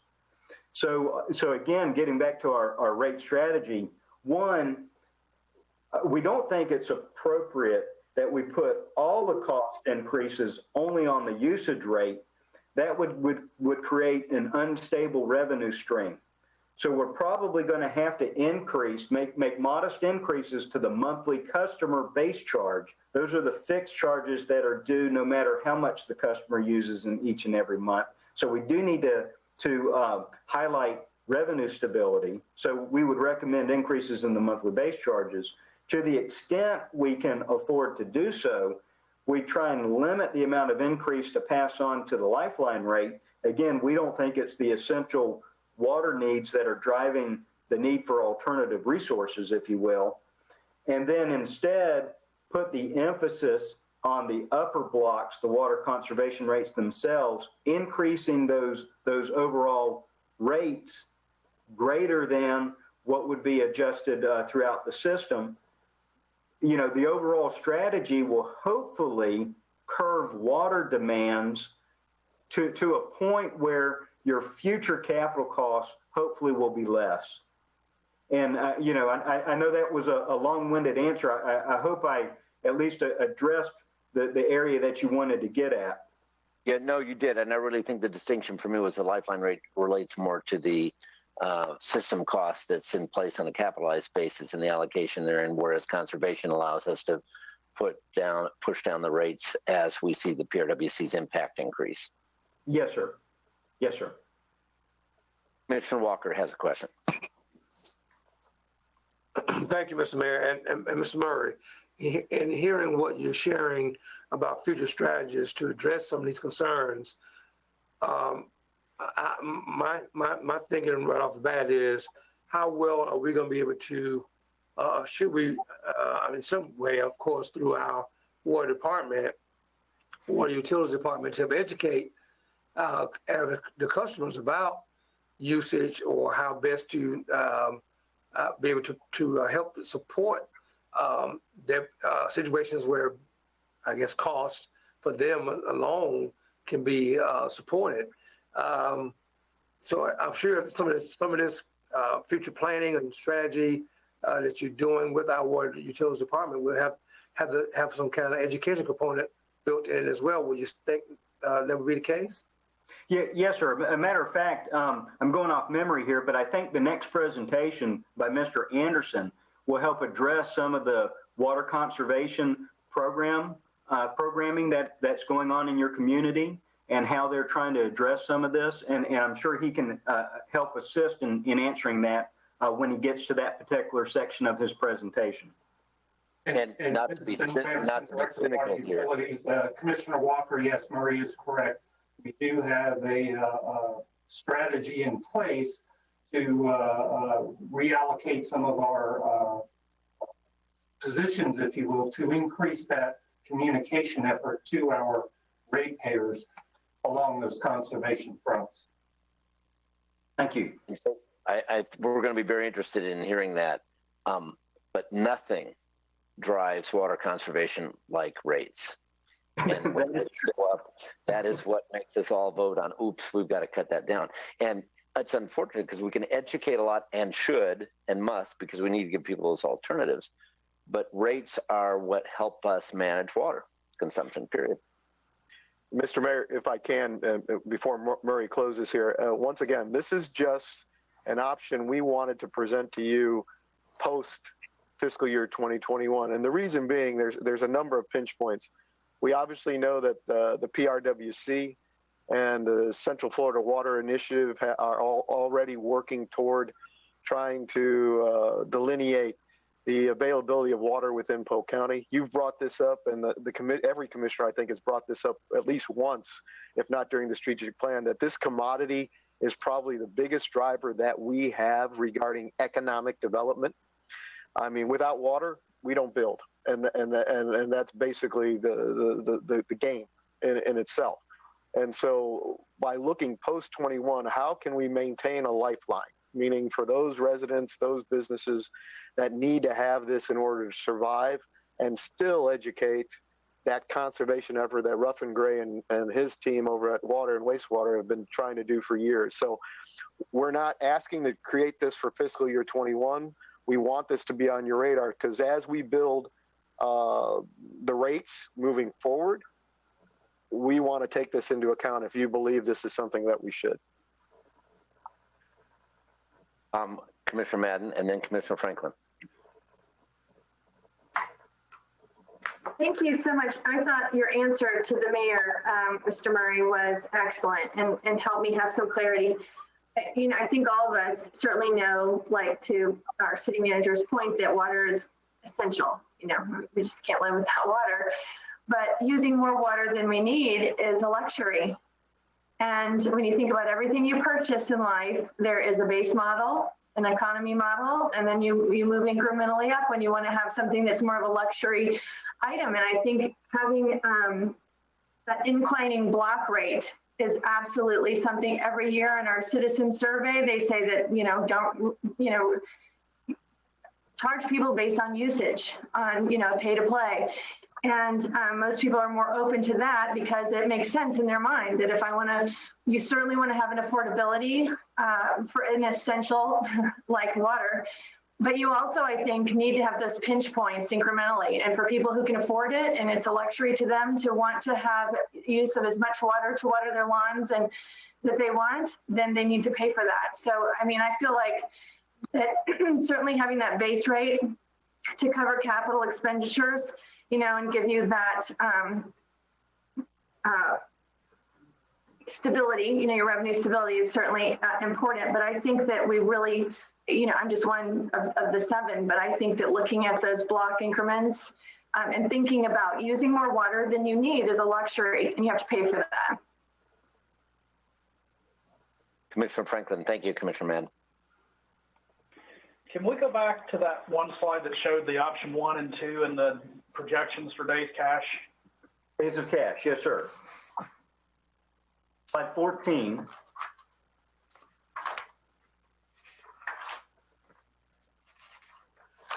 Murray, when you know the slide number in your head, it worries us just a little bit. I've got it on my screen. Murray, it's not on our screen. So if you could. Oh, it is not. No, if you could place it on our screen, that'd be great. Yes, sir. Let's see here. Oh, okay. It unshared me. Let's see here. Bill, do you have that? Can you bring it up? Okay. I think I should be sharing now. Is it this now? We can see it. Yes. Okay, great. So again, this is slide 14. Okay. And I would have asked a question then, but without knowing what all the rest of the things were that we're going to see. Yes, sir. I would just think that, it looks to me that looking at our projections out through 25, even if we miss the mark and our assumptions on scenario 2 come back that we didn't actually meet that reduced water rate, we would still be comfortably, we've got plenty of margin between now and then above the 180 days to see if our anticipated water usages are not accurate. Just knowing what folks are dealing with out there in this coming year, I don't know anybody, including city employees, that are getting raises this year. I mean, everybody's pretty much going to be flat. So I just think when we start looking at all the different increases across different areas that we're going to be layering on, we need to keep in mind that effectively we're asking people to pay more with effectively less money next year. So I would be in support of going with scenario 2 and looking, basing that on the reduced water rate. And if we look out a couple of years from now and those projections aren't holding true, we can go back to where we were. And that net savings, Murray, was about $4 million. Is that? It is. Yes, sir. Cumulatively over the 5-year period, the difference is $4 million in funding. But again, as the commissioner highlighted, still a very strong position. Again, a lot of flexibility. We do have those unknowns that are out there. I guess one of the pieces I would highlight is, again, the city did recently enter into 4 new SRF loans. Those are actually in progress. And while I wasn't party to the applications that moved forward, I suspect the applications that were submitted highlighted the fact that the city had already adopted a rate path. So again, there's part of me that would suggest it might make sense to move forward with what's already on the table, but these are the options that we've prepared. And of course, you have the flexibility to consider other options as well. And my response to that might be as an augmenting one, and I think Commissioner McLeod and I, who sit on the Polk Regional Water Cooperative Board, we look at these huge numbers of consideration that might have to be implemented. And it doesn't mean that we can't wait to the right time to be able to do that and add that on as a peak. But that $4 million in that project are virtually nothing. And so when I kind of rewind that and zoom back and think about our own scope of some unanticipated event that has to occur, that could occur, it's one of the reasons it's, and I appreciate Commissioner Franklin thinking about every place we can save the dollars we can, but water is probably the area where I have the greatest concern about vulnerability, and thinking just in terms of the Flint, Michigans and the things where it's almost irreversible if you have a huge water problem. Not that we anticipate that we're having that, but just to making sure we have adequate reserves to protect against it, and also that the state revolving fund loans, which anticipate certain rate structure, are satisfied. And I see Commissioner Walker's hand. And thank you, Mr. Mayor. And hearing what I heard Commissioner Franklin share, and I can concur with his summation there. But we have to remember, as a commission, we go through this drill pretty much every year. So looking at what scenario 2 has presented us to be a support to ratepayers in some respect, because of what I think we're all dealing with and will continue to deal with for the remainder of this year into next year, sometime with this COVID-19 kind of situation, challenge that we are faced with. Certainly, we have our position to be able to make the adjustment, if need be, as we move forward in the next years to come. So I can concur with what has been suggested by him, knowing, and my years of being here on the City Commission, we've done these kind of things and have made those kind of adjustments, and have gone back and have support what need to be done if we saw situations that would not be in our favor moving forward. So I want to make sure you understood that. So does that mean you're an advocate, Commissioner Walker, to think about the scenario 2? Yes. And then we'll adjust again later? And to that end, and another side to think about is we're probably going to use more water at home during the COVID-19 era than we typically would, because people are going to be more homebound than they would. So even our average usage might be higher residentially. I don't know if there's any information on that. Commissioner Reed. Thank you. Mr. Murray, again, I want to commend you on that. If we have a 30% equity add ratio in the electric company, I think that's, in the private sector, it'd be outstanding. I'm not sure how that equates in the public sector as far as utilities go, but I just want to make that brief comment. But similar to what Scott said there again, I was it's kind of torn between what Bill said and Scott said there again. I think we need to have an adequate reserve, and I think I've always said water is going to be our pitfall in the years to come, and we need to prepare for it. There again, with the current situation, I think scenario 2 addresses the issues that I think need to be addressed immediately. And like Phil said, we can always change this next year, so we're not etched in stone for any length of period of time. So again, I would seem to go along with scenario 2, or maybe even somewhere in between. But I think at this point, we need to give our citizens as much relief as we possibly can. And of course, there again, Bill, you made another profound statement. People are going to be home a lot more. There's going to be more water use. So it's going to affect me even greater. But there again, it might be more, we might make a greater profit because we do increase our water use. But I'm leaning more towards scenario 2, knowing with the fact that we can always change that next year if we come across an issue that needs to be addressed for more water reserve capacity.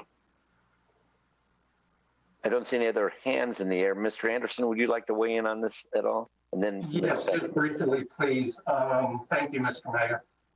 Keep in mind also that while we certainly are cognizant of the current situation and the impact on our ratepayers, we are also continuing to see really good growth within the city. And I know last year we kind of stayed the course. We brought a couple of scenarios to you, but the decision was to stay the course. And that has certainly helped us internally fund some of the projects versus going out for a state revolving loan fund, loan or other sources of loans. So keep that in mind as well. Again, we certainly do want to help our ratepayers out as much as possible. Murray touched on the lifeline rate and how I think anyway valuable that is. So just keep that in mind as well. Thank you. Commissioner McLeod and then Commissioner Reed.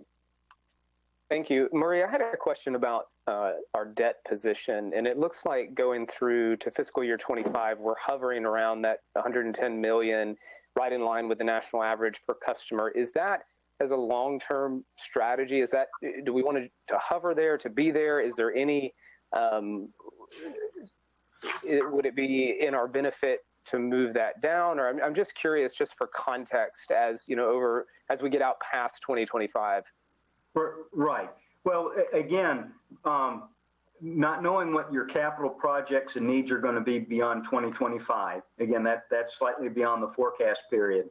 But, you know, our intent is to provide a positive cash flow, adequate reinvestment in the system, and that's through the transfers to the renewal and replacement funds, which have been healthy. Again, that was kind of that debt to equity financial plan, if you will, on the capital projects, 30% debt, 70% versus reserve and rate funded. So what I would suggest to you is that, you know, borrowing, aside from a significant expansion project on behalf of the city at some point in the future, I'm not sure that there's going to be a lot of debt needed in the future if we're addressing those needs annually through the forms of rates. Obviously, I can't commit to that, but all things being equal, if we are able to fund more on a pay-as-you-go basis beyond 2025, that debt per customer would continue to decline as the city does two things. One, continues to make principal payments on those existing debts, but then two, adds more customers. Now, for the purposes of a benchmark, that's why we compared it to the cost per customer. But we don't really set rates based on that criteria. You know, we're looking, again, at overall cash flow and cash balance and coverage. Yes, sir. Murray, this is Henry. If I could help on that answer for Commissioner McLeod. As Mr. Reed pointed out, the 70-30 it is a sound approach in the public utility sector. In fact, many systems are a little more leveraged than that. But I would say this, rather than focusing on that exact relationship, what we try to do as a practice is if a project is an expansion related project that's going to add new capacity, we try to fund that to the extent possible from our impact fee or capacity charges from new development, as well as debt, because that asset has a long life and it's appropriate for the customers in the future to help pay for those expansion related projects.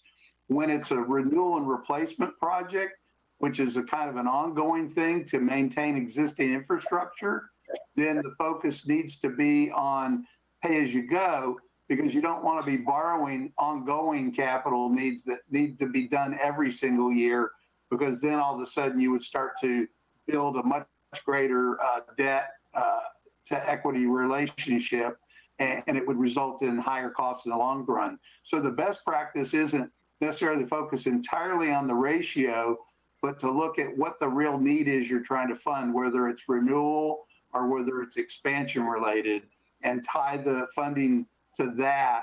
And I think you get the best possible rate path. And obviously right now, the reason that 70-30 is what it is a lot of the focus in the capital plan is on renewal and replacement. One last comment, because we didn't mention it in our presentation, but you know, one of the reasons the future rate increases are still projected at approximately 2%, even though we've now layered in some estimated costs for PRWC, is recently, last year, the city initiated an advanced refunding of a portion of the existing bonds, which helps improve the position over the study period. It lowers the overall debt service payments.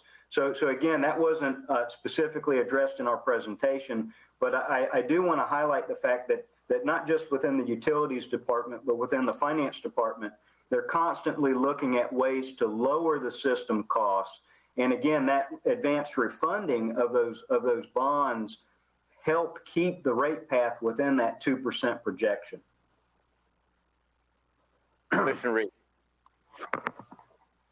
Thank you, Mayor. Bill, it's ironic. I was watching stuff from Tampa the other day. I guess they're using about 192 million gallons a day over there. But I think the city of Lakeland's cup is about 68 million, and we utilize about 43. Is that a fair statement?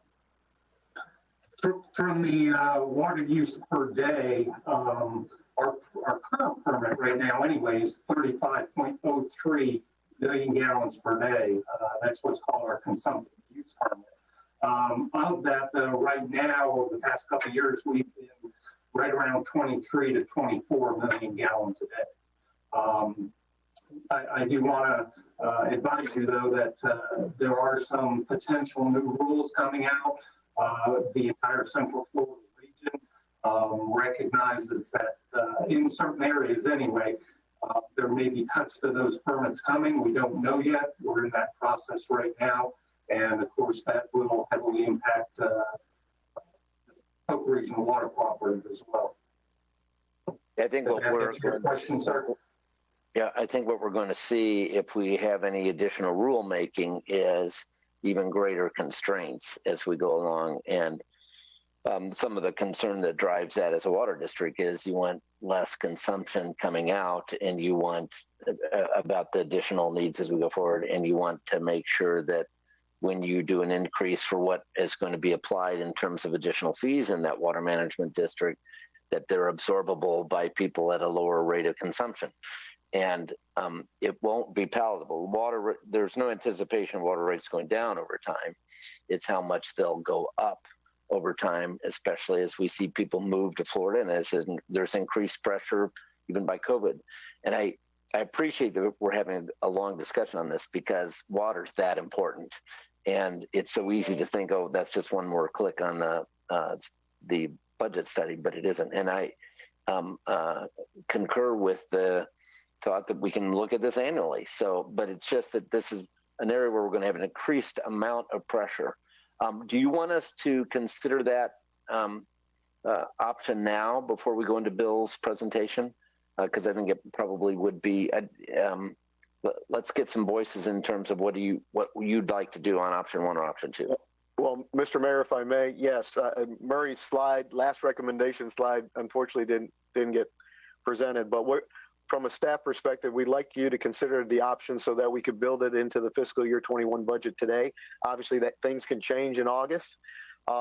We also want to let you know that the city plans to issue 3 additional SRF loans and anticipates it will incur new expenses associated with the PRWC projects. That's just food for thought.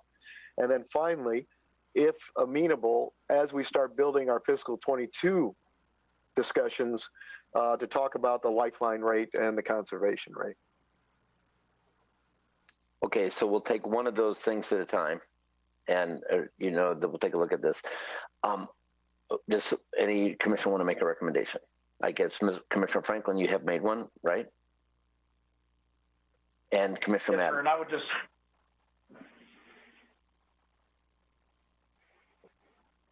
Commissioner Madden, is that a second? No, that's fine. I thought Commissioner Franklin was about to say something. Did he? Commissioner Franklin, go ahead and finish. Well, if I could, I just wanted to add that I still come back, and I'm not by any means diminishing the need, the concern we have long-term for water. That's a very real thing. I'd also say we're in the middle of something as serious as pretty much any of us in our lifetimes have faced, the threat to our economy and what folks are going through right now on a health basis and an economic standpoint. But, we're hovering right at double-digit unemployment, and you were starting to hit on another good point there, too, that we have a lot of people who are at home right now using more water than they would normally use. Folks who are lucky enough to have a job are having to use more water at home, and those who don't have a job certainly can't afford the bill they already have. So to me, to salt away money now for future projects that we even admit don't even exist. We don't know what they might be, when all the capital reserves show that we're adequately funded and will be even under option 2. There's just no way I could go along with increasing rates even higher than the option 2. Now, Commissioner Madden. Thank you, Mayor. I know we're doing this in parts, incrementally talking about the base rate and then talking about the conservation rate, but I think the only way I would go for Plan B is if we raise those block rates in the conservation rate, to feel like we're, making up some of the money on the people who are using more water than they need. Do we have a proposal for those block rate increases? Not at this time, Mr. Mayor. We would be starting to build that for fiscal year 22. So Commissioner Madden's comments would be part of that discussion, building those block rates. They won't be for fiscal year 21, so we will not be building them for next year. Commissioner Walker. If I could go ahead, Mr. Mayor, I thought Commissioner Franklin was going to make the motion, but I will go ahead and make the motion that we, at least for discussion purposes, look at option scenario 2 to be proposed for fiscal year 21. And is there a second? Commissioner Reed seconds, and Commissioner McCarley. Okay, a discussion. Seeing no discussion, all those, Commissioner McLeod. Well, just echoing some of the things that have been said, I do think you made a good point, Mr. Mayor, about the long-term unknowns, really, and having sat in on the water cooperative meeting yesterday, there's a lot that is changing, and that picture is something I think we have to keep an eye on and be mindful of what our obligations might be. We just don't know today, but I support option 2 for this year, and then just as long as we're keeping an eye on the ball as it relates to what those obligations might be, and how do we, if there are permit the usage that is changing, and what does all that mean for our city. I just think it's something we'll have to be back evaluating again next year. That's a very solid recommendation. Appreciate it. Commissioner Franklin. Just one other comment to Commissioner Madden there. I do support the banded rates for people who are using more, but I think even when we look at the 7,000 gallons and the lifeline rate and what people ought to be using, I think we're in an unusual time right now, and I think we have to take into consideration that a lot of this additional usage that's going to be incurred at home in the coming year is also being taken away from on the commercial side. Our businesses, many of those aren't using. I look around my office here, we're not using any water compared to what we used to use. If schools end up being delayed for who knows how long, and all those kids are being taught at home, the schools aren't using water. So I don't think overall our water usage is going to go up necessarily higher. It's just where it's going to be. And to me, it would be punitive to push that onto the backs of the household users right now. That's all. And I'm done. All right. Any other comments? All right. Then all those in favor of lowering the rate and moving to option 2 signify by raising your hands. All those opposed? Okay. That unanimously passes. Very good. Murray, thank you very, very much. I appreciate your input. It was very helpful. Thank you. All right, Mr. Anderson, you are on. Thank you, Mr. Mayor. Can everybody see the screen and hear me okay? Well, thanks for this opportunity. We always appreciate coming to you on an annual basis. And Murray, thank you as well for the hard work you've done. This is always an opportunity. I look at it to recognize staff and the work they've done over the past year with some of the projects that we've accomplished and some of the efficiencies we've gained. So with that, we touched briefly on water.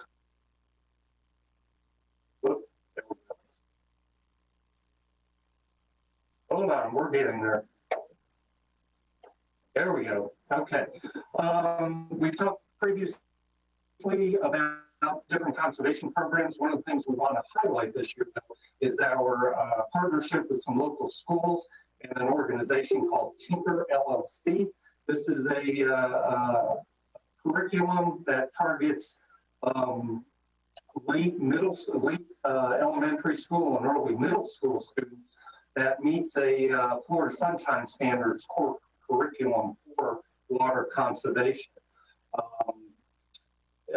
Again, targets those. We provide water conservation kits that these students can take home. We educate them about water conservation issues and programs that they can implement on their home. This slide shows some of the metrics. You can see the average score before going through the program is about 46%. Average score after completing increased to 89%. And that on the left side, some of the local schools that are participating. And then, of course, the students, teachers participating, teachers do get accredited to teach this program. And because of some of those programs, we're able to convert, if you will, there are calculations to show the number of gallons saved per day, per year, extrapolated out to 5 years. This is a cost share program with the Water Management District. And as you can see, our cost is about just over $7,000 to support this program, with the other 50% coming from the Water Management District. And I do want to note that we started this program a couple of years ago. This program has been adopted by the Polk Regional Water Cooperative as part of their conservation efforts as well. So this is now a county-wide program. This is our local program that I wanted to share with you. Moving on, I always like to go kind of sequentially through water and then wastewater. Out of water production, we have 7 different generators, backup power to keep that plant operating. Unfortunately, this past year, those generators do have a useful life. We had one that was ending its useful life. The cost over the last 3 years was just under $80,000 to keep that generator running. So we went ahead and replaced it at a cost of $77,000. And I do want to note, oftentimes these types of things are contracted out for installation and startup, but that was performed entirely by the water production staff. And so they're very skilled and knowledgeable at that. So obviously there was cost savings there for that implementation. Also at our water production, if any of you have been out there, the old entrance was off of Kendrick Lane, which fed in from Kathleen Road. Kevin, I see your hand up. Yes, sir. Bill, if you could just lean in, you're kind of breaking up on you're using your mic on your computer, and if you could lean into your computer so we could better hear you, that would be awesome. Thank you. You don't have a headphone, Bill, at all? No, sir, I don't. Is that better? That's better, but you need to stay close. Yes, sir. It'll be okay. clear. I'll try to lean in. Thank you. Sure. My apologies. Again, going back to the entrance to Williams Point, we had to relocate that due to getting very congested getting out of that facility on the Kathleen Road, especially during rush hour times, not just for our employees, but vendors and contractors as well that were approaching or needing to get into that plant. So we relocated that entrance to Interstate Drive. And here's just a couple of pictures of that new entrance and the guard shaft being lowered onto the pad there. Also out of Williams, we had another project. We had a storage building out there for all the electrical and maintenance equipment. But that was getting rather crowded in there. We have staff work out of that facility as well. So we have new building constructed, a metal building to isolate all the electrical and control equipment and the spare parts that go with that equipment. Part of it is temperature control, and there's just a couple of pictures of the inside of that building and the various and sundry control and instrumentation parts that we have out there. And there's a shot of the exterior of that building. Moving on to water distribution, we have ongoing programs to improve fire protection for various neighborhoods around the city that are either lacking or need upgrades. This usually entails upsizing some of the in-ground pipes to a 6-inch pipe and installing fire hydrants. These are some, as you see, there's 5 other areas we have listed there that are scheduled to be upgraded that we're working on. Couple of capital projects, you've already heard about these, the Williams Clearwell. And Mr. Mayor, I want to address your question at the last commission meeting. You asked kind of what the status of that construction is actively going on out there. Holes are being dug in the ground. Contractor has their construction trailer set up out there, so we're actively working on that project. Southwest water expansion, we're required to go out for bids. I want to update you on the County Line Road water extension that we're working on. I actually have a meeting tomorrow to go over the bids that were received for that project. So we're hopeful construction on that will start next month sometime. We're continuing to install smart meters. We've got about a little over 25% of those meters in the ground. And I'm really excited to announce that we started billing from those smart meters just a couple months ago. And so far, that program is working very well. That will continue on as the internal, our staff are the ones who are installing those meters. And then down at the bottom, just a quick snapshot of the water R&R programs that we have and the CIP. And there's just a funds overview of the water utility. Again, we've already talked about a lot of this and already got into some detail about that. If you recall, last year, we between water and wastewater contribution to the general fund, we kind of rebalanced those. So that's why you see that drop of about $1 million from the water fund, but that was made up on the wastewater side of the house, which I'll have a slide for that in just a bit.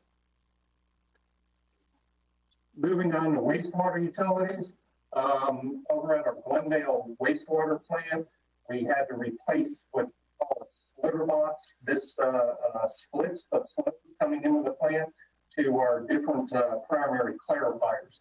That photo on the left shows the old splitter box. You can see falling on the concrete, and it was just time for replacement. So the photo on the left shows that new splitter box that we just completed that. As you're also aware, over the past really 6 to 8 months, going back to, if you recall, Thanksgiving time, some of the manholes that are located downtown and on South Florida Avenue, just south of downtown, required replacement. And so we picked times where that would have minimal impact to the customers and residents that are moving about downtown. So we got 3 done on South Florida Avenue last Thanksgiving time.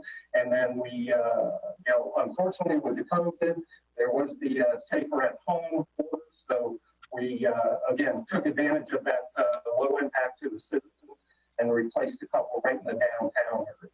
This will, replacing these manholes will allow us now to get in and line those or rehabilitate those places needed. Wastewater collections, we have a subgroup, if you will, that we call our industrial pretreatment program, and the staff that works in that program, they've been working out of a repurposed building for about 10 years now. And that building, probably at least 40 years old, if not older. Anyway, it was in pretty rough shape. So we were able to get a new building built for those folks. Here's some photos of the interior of that. This building and the rooms inside, we have both a lab in there that the pretreatment techs need. We also have what's called a clean room for the clean sampling equipment that they will then take out to those industrial customers and commercial customers. And then, of course, a dirty area, bringing in those old sampling equipment and getting those cleaned up. What is the Tech 3, Bill? I'm sorry, say that again, Tech 3? So, yes, so that is kind of a position we're creating right now. That is kind of the foreman or leader of that group, if you will. So we have different levels right now. I think they're all Tech 2s, but we're looking to reclassify with, create creating a Tech 3 out of one of those positions, kind of a leader of the group.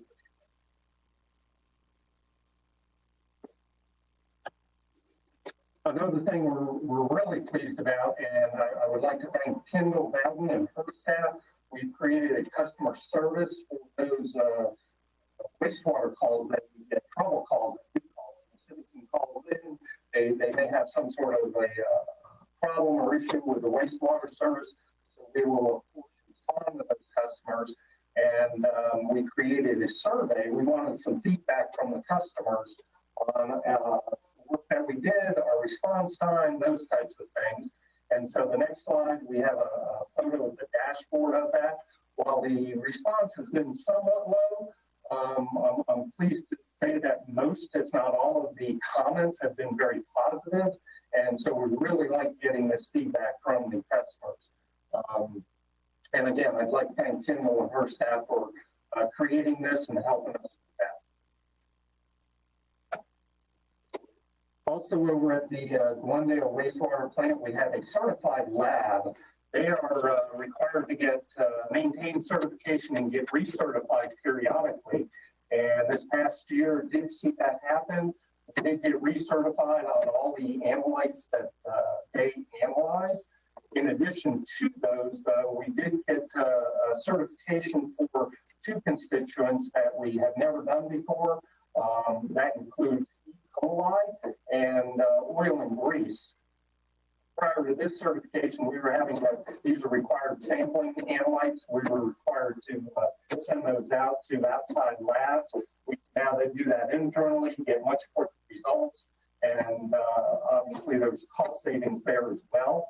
And this will certainly help out our teammates over in Public Works, Lakes, and Stormwater. Some of the sampling they do with our lakes, we can now bring those over to the Glendale lab for analysis. Moving on to 7 wetlands, I think everyone is familiar with that facility and artificial wetland treatment system. Last year, we were awarded $500,000 in state funding for the design and construction of a education facility we'd like to build out there. The design of that is ongoing. We haven't settled on a final design yet, but working with Pam Page and the Parks and Rec staff, we're working toward that. Unfortunately, our funding request for this year has made the veto list from the governor, but we will continue to pursue that as well. Some of the metrics out there, we've had over 10,000 park visitors, 300 guided tour participants, and we've reached over 5,500 people through presentations. I do want to we've talked about water conservation. We are using the staff down there in these programs, not just to talk about 7 wetlands, but also to use that opportunity to talk about water conservation as well. They've also completed a land and habitat assessment covering the entire facility. I'll talk about that in a minute. We've also partnered with some of our other entities, one being obviously TECO or Tampa Electric Company. Got a very good partnership with them. They brought out some folks to help us plant or replant some area that is very visible to the visitors out there. If you've been down there, there's a boardwalk over one of the larger lakes out there. The photo on the left showed what it looked like before. It's primarily cattails out there. We cleared the area out there, and then the volunteers from Tampa Electric came out and did some plantings of native plants out there. And as you can see on the photo on the right, there's that same area about 8 months later. So it's really increased the visibility and beauty of that particular spot. We also partnered with, again, Parks and Rec and their task for Teen Adventure Service Camp. For those of you who've been out there, that main entrance off of through Loisart Park, it's really cool. In the concrete pad is that 7 wetland logo, the 7W. Well, these past students came out and replanted that logo, if you will. And the next slide shows what that looks like about 10 months later. It's really cool. And we're really, really happy to partner with these students. That's a great program that they have. The land and habitat assessment I talked about, basically this is looking at just what it says, the habitat in each of the 7 wetlands or 7 cells out there, looking at the vegetation and then coming up with a plan of maybe, potential projects, what can we do out there to improve that habitat, which will in turn improve water quality as well. Some of the wastewater projects, English Oaks you're familiar with, I've got a couple slides just that I think you've seen before. Southwest Sewer Expansion, Northside Pump Station. This is one of those projects that we're looking to fund internally instead of having to take a loan out to get that done. That is in need of replacement as well. And then some of the CIP R&R programs that we got. Just a quick update again, this not much has changed since strategic planning. I think I had these slides in there. This is the English Oaks force main and the different sections and when those have happened or will occur. If you've been over by the Glendale plant up this blue over in this area, that's ongoing. And if you've driven down along Frontage Road in this area, that's nearing completion as well. That's kind of the eastern leg of it. And then western leg, that's kind of a graphic of what's previously been done and what is yet to come. Quick funds overview. Again, I'll point out when we talked about the transfer to the general fund, the decrease in the water and the increase in the wastewater, that just kind of balanced everything out. Every year we're getting about 50% from each of the utilities, water and wastewater contribution. And with that, I'll stand for any questions you may have. No wasted questions here. Commissioner McCarley. Good morning. Thank you, Bill, and thank you, Mayor. I'm so glad you brought up the conservation activities with schools, because I was actually going to mention that in our last discussion about the rates. I think when kids are home, especially since we just extended being home for summer till the 24th and possibly further into the fall, it's helpful to have those kids at home who've gone through those programs. And I know that conservation has been a big piece of education in all of our elementary and middle schools for the last several years. I think it'll be helpful. So kudos to you on that. And then also the 7 wetlands activities. It's beautiful out there. And having as many people that can go out there and see it, I think is great for Lakeland and the area. To understand more conservation, water is such a commodity for us. And as Commissioner Madden said, as we move into the future, it is a luxury and the usage of it is a luxury. But you guys do a great job. I just want to commend your staff and all the hard work that you do. And thanks for putting the education piece first. I think that will help us in the future, maintain water and help us be smarter about it as we move forward. Thank you, Commissioner. And as I said earlier, looking ahead strategically, there are plans to increase those educational opportunities for our citizens.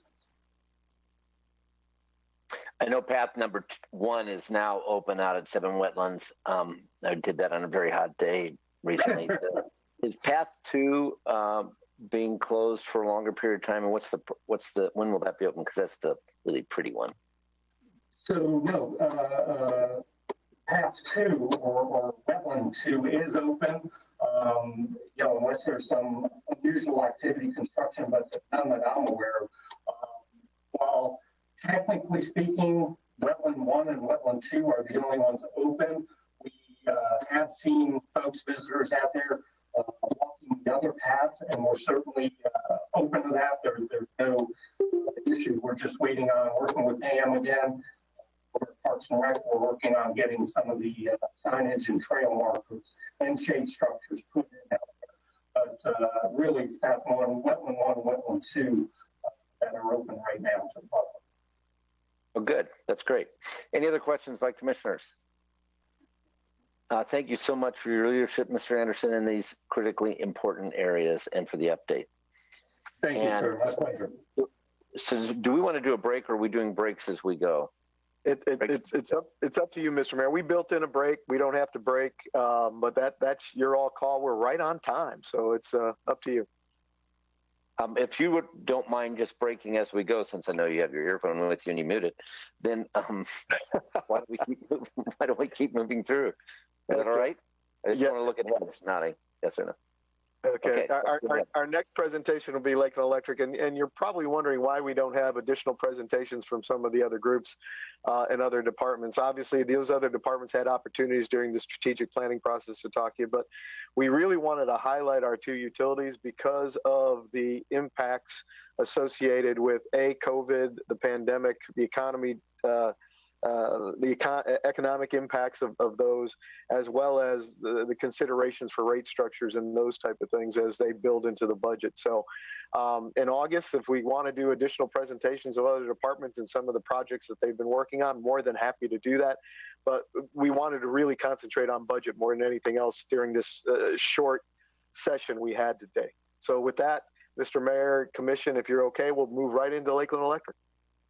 Well, it'll be nice to hear from our general manager, Joel Ivey, in this arena, because he is now the new president of our Rotary Club, and I watched him manage his presentation well on Tuesday. So I'm sure he can continue today that same spirit of leadership. Well, you know, in a spirit of leadership, I think he punted to Gina, so I'm not sure how he handled that. I would, if you don't mind, I would like to set this up just a little bit. And sure. Thank you for those kind comments. I still have. Before you go, Joe, Mr. Mayor, I think Commissioner Walker's hands are waving. I see it. Yes, sir. Go ahead, Commissioner Walker. If you all could excuse me for a few moments, I thought we were going to have a break built here. I got to do some eye drops, so I don't want to do it while people watching me. So I'll be off screen here for a little bit to do my eye drops. Okay, but I'll be listening. We want you to see clearly. Thank you, sir. All right. Good morning, everyone. I just want to set this up a little bit. We got a pretty brief presentation. A lot of the things that we've been talking about strategically, you've heard in Utility Committee. But because of the pandemic, because of the unknowns that we've got in front of us, we've got an obligation to take a pretty conservative outlook, fiscally conservative, and that's the approach that we're using, and that's the approach that you're going to hear. Whether or not the economy is going to significantly change, it's going to depend largely on our businesses and how they can perform. We've got to make sure that we're supporting our businesses as much as we possibly can, but they're also the ones that are making payroll and helping people pay their bills at home. So I think it's critically important that we continue to support them as much as we can. Your electric department, we remain diligent in monitoring ways that we can be more efficient. You'll see this in the numbers that Gina's presenting in the continued lowering of our table of organization, our budgeted table of organization. We have been lowering that TO pretty much every year. I think last year we took a hiatus, but we're going to continue to look for ways that we can do that and continue to save money on behalf of our customers. So again, you've heard about the strategic objectives in Utility Committee. We'll talk more about our budget at Utility Committee as time goes, but we want to give you a brief overview today of kind of what it is that we're looking at.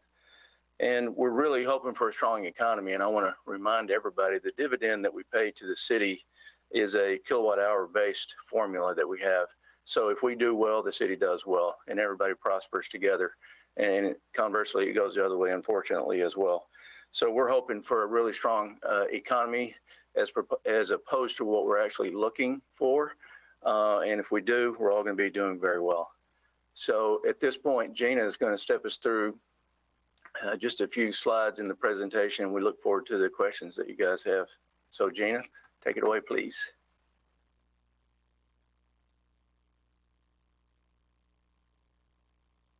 Yes, it would help if I would unmute myself. Good morning, everybody. As Joel said, we finalized our proposed budget, and I'd like to walk you through it. First, I'm going to start with a look at this year's goals and how we fared this year. Then I'll shift gears and address next fiscal year's initiatives and finish off with a look at the numbers. So let's get started. Okay. Last August, we provided you with a list of our initiatives for this fiscal year, and I'm happy to say that we accomplished our goals. The first initiative, finalize installation of the peaking unit by January 2020, was achieved, but not in the time frame we had originally indicated. Due to unforeseen events, McIntosh Gas Turbine 2, that's the old Calpine unit, became commercially available in June rather than in January of this year. That's why there's a half-filled green circle next to it. We made it, but not by our projected due date. The next initiative, continue to plan for replacement capacity, was also accomplished this year. As you know, since last September, we have been focusing on identifying replacement capacity and concluded that a series of 5 reciprocating engines would be the most cost-efficient solution and the best one suited to our needs. The third initiative became moot once the reciprocating engine decision had been made, as the 5 units are expected to be up and running before the fall of 2024. So there will be no gap and no need for a power purchase agreement. Lastly, we evaluated the need for a cost of service study and concluded, based on our long-range projections, that revenues this fiscal year and next would be sufficient to cover our cost of service and that we didn't need a rate increase in the near term. So now let's take a look at next fiscal year's initiatives. First of all, because we expect to face a recessionary environment, as Joel had mentioned, we plan to reduce our budgeted O&M expenses from those budgeted for this year. To do this, we are controlling our costs, we're cutting our table of organization by 7 positions, and freezing the hiring of 20 of our vacancies. These actions will partially offset the expected decline in our load volumes due to the recession. Secondly, we will maintain our top quartile customer service performance and continue to improve our reliability metrics. This year, our reliability as measured by our System Average Interruption Duration Index, that's a mouthful. Our SAIDI index is 33% better than last year's, and we plan to build upon that success. We also will continue executing our new generation plan, and that includes exploring solar options. And finally, we will ensure that our days cash at the end of fiscal year 21 is well within the AA range. Now let me walk you through the basic assumptions driving next year's budget. So let's first start with our load forecast, which determines our revenues, as well as Joel had mentioned, our dividend to the city.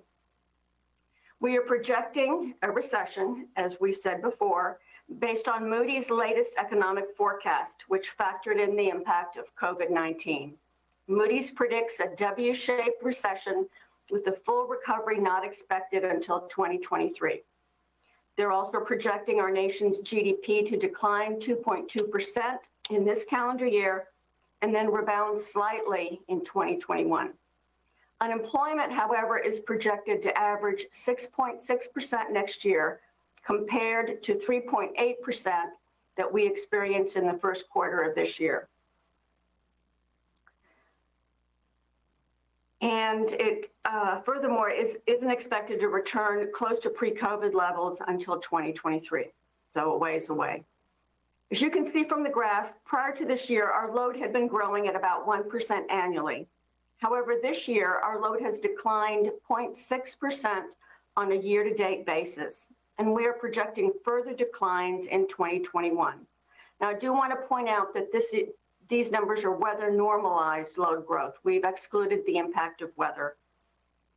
In order to determine the reasonableness of next year's forecast, the 1.9% decline in load, we compared our budgeted projection to what happened during the last recession in 2008-2009. And based on what we found, it appears that our forecast seems pretty realistic, assuming that the COVID-induced recession does come close to what we experienced about 10 years ago. I also want to point out that our long-term load forecast projects that sales inside the city limits will grow faster than those outside the limits, and that was surprising to me.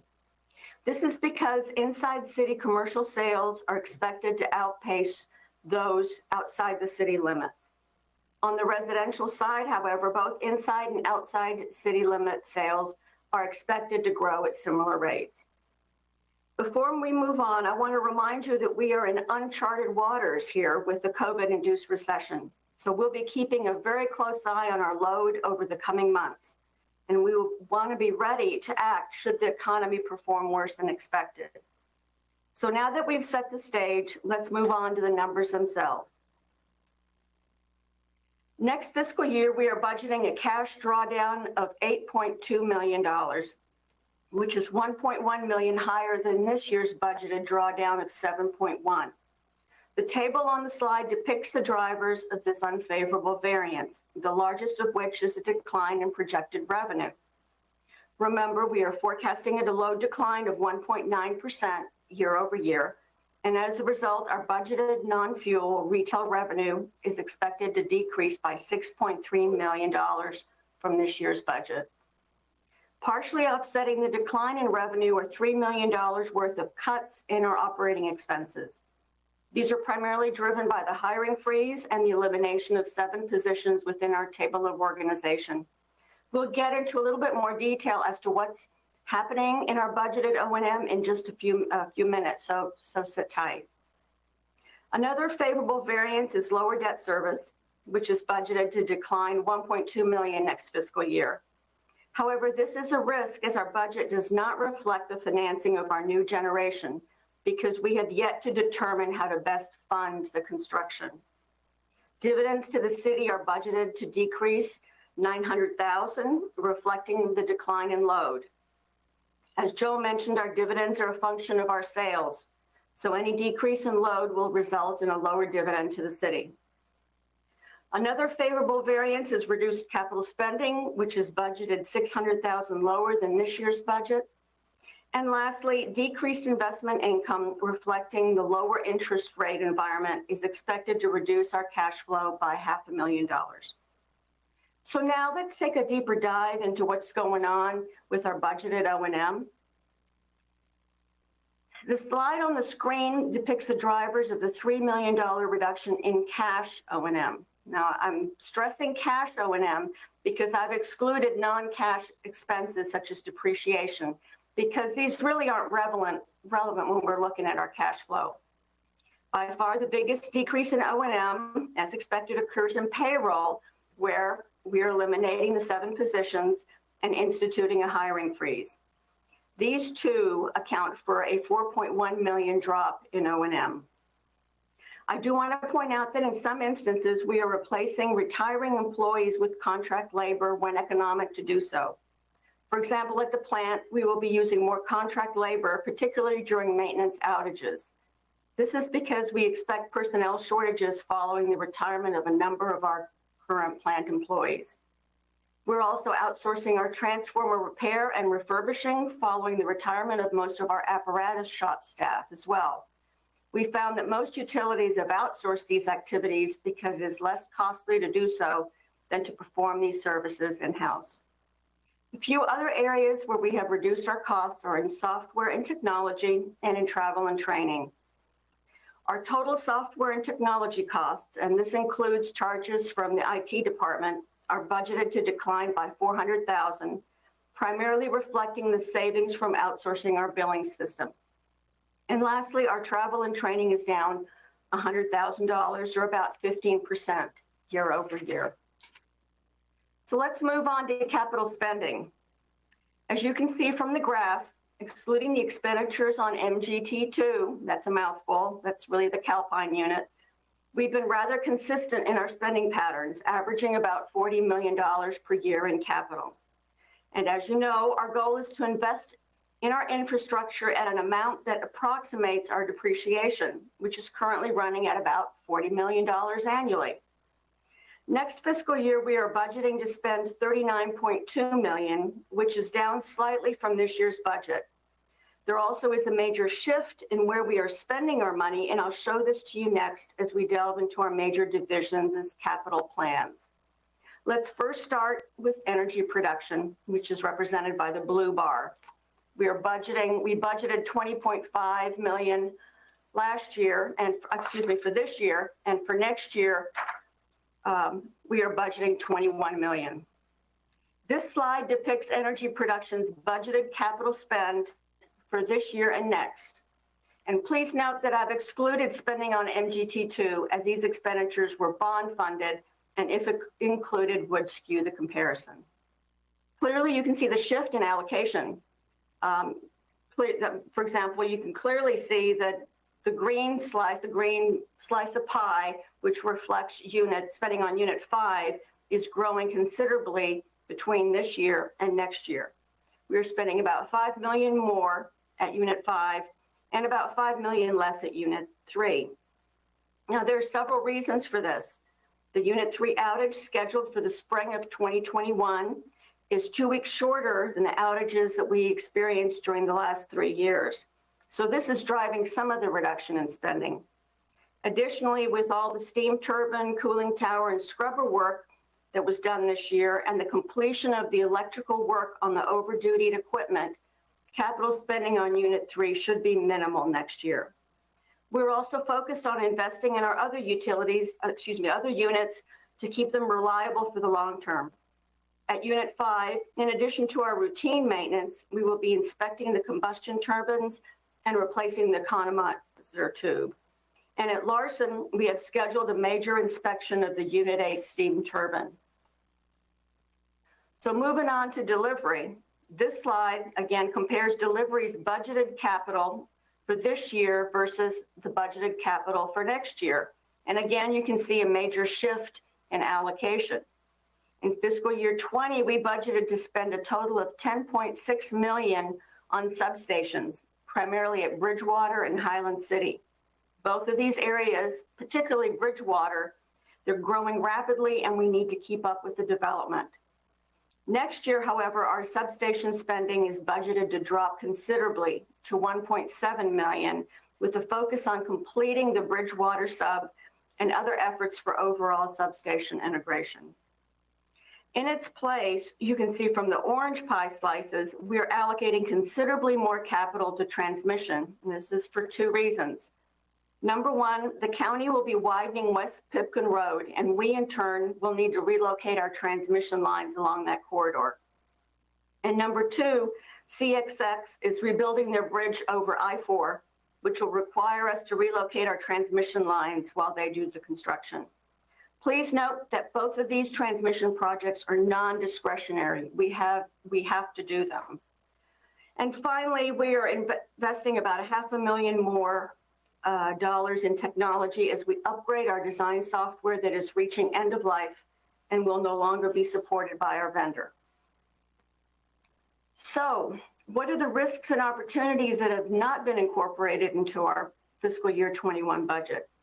Well, first of all, we have approximately $3.3 million still outstanding with FEMA, and the receipt of these funds would further shore up our cash position next year. At this point, however, we have no indication from the state when and if we will receive these funds. And speaking of FEMA, so far this year, we have received a total of $5.1 million in FEMA reimbursement funds, with very little of what we requested being disallowed. These funds are being used to replenish our emergency cash reserves so we can be prepared for the next eventual storm, which will happen in about 50 years. Or wishful thinking there. We had originally projected to receive $6.9 million from FEMA in our long-term forecast, so there's a good chance we may beat that assumption. So now moving on to a big risk. As I'd mentioned earlier, our budget does not reflect the impact of any debt we may issue to fund construction of our new generation. And depending on the timing of our debt issuance, we could be incurring up to $2.9 million more dollars in interest costs. However, this amount will actually depend upon market conditions at the time we issue our debt. Lastly, interest income is always budgeted on the conservative side, and we could see higher returns of up to $1.5 million. So in summary, I feel pretty good about our ability to meet our budgeted target, particularly if the assumed recession in fiscal year 21 isn't as deep as the one experienced in 2008-2009. So let's pull all this information together and see what our day's cash look like. As you can see, we are forecasting to end this year with 248 days of cash. That's at the top of the AA range, and that's reflected by that horizontal yellow bar. There are a number of reasons for us hitting 248 days. That seems like a pretty high number. One of the things, as I mentioned earlier, is we've received about $5 million FEMA reimbursement this year, and that definitely is helping increase our cash reserves. Additionally, our revenues been pretty solid despite the impact of the COVID lockdown. While we lost small commercial sales during that time, our residential sales more than made up for it. Temperatures have also been warmer than normal. But the real driver is the denominator in the ratio, total O&M, which is projected to decline $16 million due to lower fuel costs. Matter of fact, had fuel costs not decreased this year, our days cash would approximate last year's 231. Going forward, as you can see, we are projecting our days cash to remain in the low 200s, which is a very solid position, particularly if we want to access the credit markets in the near future. In summarize, I feel very good about our budget for fiscal year 21. Our load projection appears reasonable. Hopefully it's a little on the low side being that it'll come in higher. We are cutting and controlling our costs and are prepared to cut even further if our load doesn't materialize. And finally, our days cash are expected to remain solid over the next 3 years. And with that, I'm open to any questions you may have. Well, we look forward to seeing you beat that 208 number. But considering the fact that weather is out of this also in terms of your projections, this looks like a very solid budget recommendation. Other comments from commissioners? The absence of questions just shows the thoroughness of preparation. Well, thank you. We try. We aim to please. All right. And I see Commissioner Walker. Well, I thank you, Mr. Mayor. I would like to just say, and of course, hearing, maybe not being viewed, but hearing what I heard from Mr. Jacoby, certainly we can appreciate what Mr. Ivey and the team have done, considering, a situation that we're all having to be affected by, and knowing where, hopefully we will not be where we had to deal with back in the Great Recession time period of 08 and 09. But certainly, knowing that there is some downtime and downturn of the economy as it would be the next number of months as we move into calendar year 21 and our fiscal year 21 period. So I want to say kudos to them for thinking ahead of the time and how we can best still have provide the kind of service to our ratepayers that's needed. Certainly appreciating what the effect we all have will be affected by, and say thank you for having to meet and of course keep us within that days cash on hand in case we may need to go to the borrowing entity for support. So thank you again. Any additional questions or comments? Thank you very much for that presentation, and that allows us to move on to Finance Department. Well, good morning. Good morning, sir. I would like to, prior to jumping into the presentation, I'd like to provide just an add-on to what Ms. Gina was talking about with FEMA. And what I can do is email you the spreadsheet when we're done here. This is our tracking spreadsheet that we use, and so far, let's see, total expenses that we recognized from Irma almost 3 years ago is about $18.3 million. Of that, we expected both FEMA and the state to pick up 17.6 million of that. So far to date, we've collected about 11.8 million. It's really dialed up quite a bit recently. That breaks down. So that's we've collected about 67% now. So that is somebody's saying hi. So what that means for Lakeland Electric is Lakeland Electric has about 4.4 million outstanding. All of that is still with FEMA. With the city itself, non-utility has about $1.1 million outstanding with FEMA. And then with the state, debris removal, we have about 200,000 left. So And just to remember the process, it starts with FEMA, then it's released to the state for 100% review, and then it's questions are asked both at FEMA's level as well as the state level of whether it's electric or it's here with Pat Baumann with us. And then from that, we hopefully get most, if not all of those monies back.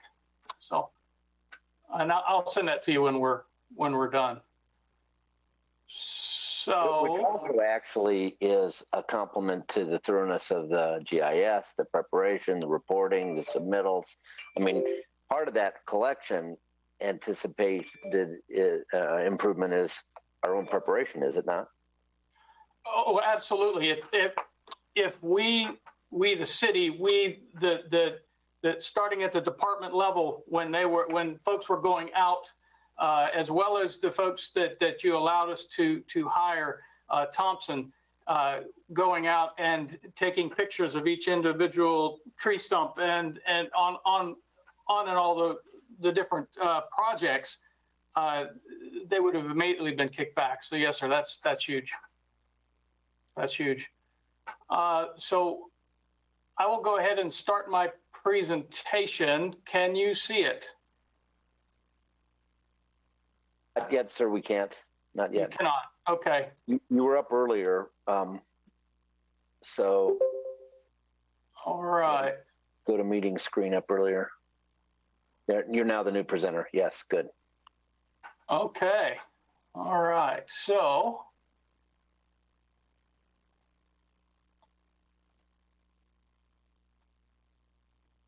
My apologies. It's getting a little sketchy here. Minimize the go to meeting.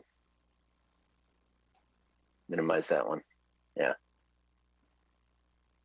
That's a fish that I know you wanted, but you probably never got. Yeah.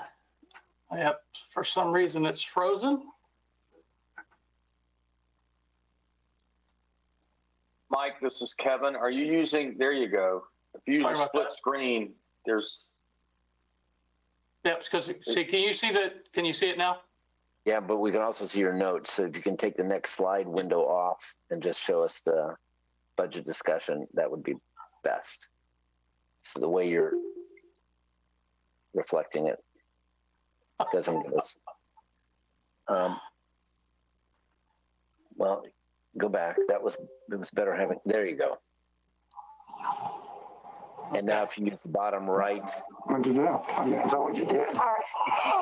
So up here, I went to your settings. Yeah. It was on phone. Okay. So I put it on your computer.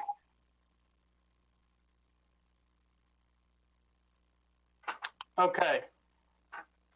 So are we set? We are set, sir. It looks good.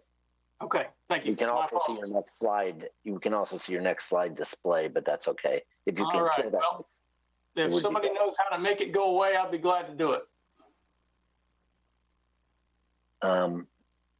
If we go to display settings at the top, what happens? See the middle? I don't know. No. Okay. How about the one underneath Lakeland logo that shows a split? To the right. There. The next one back to the left. Right there.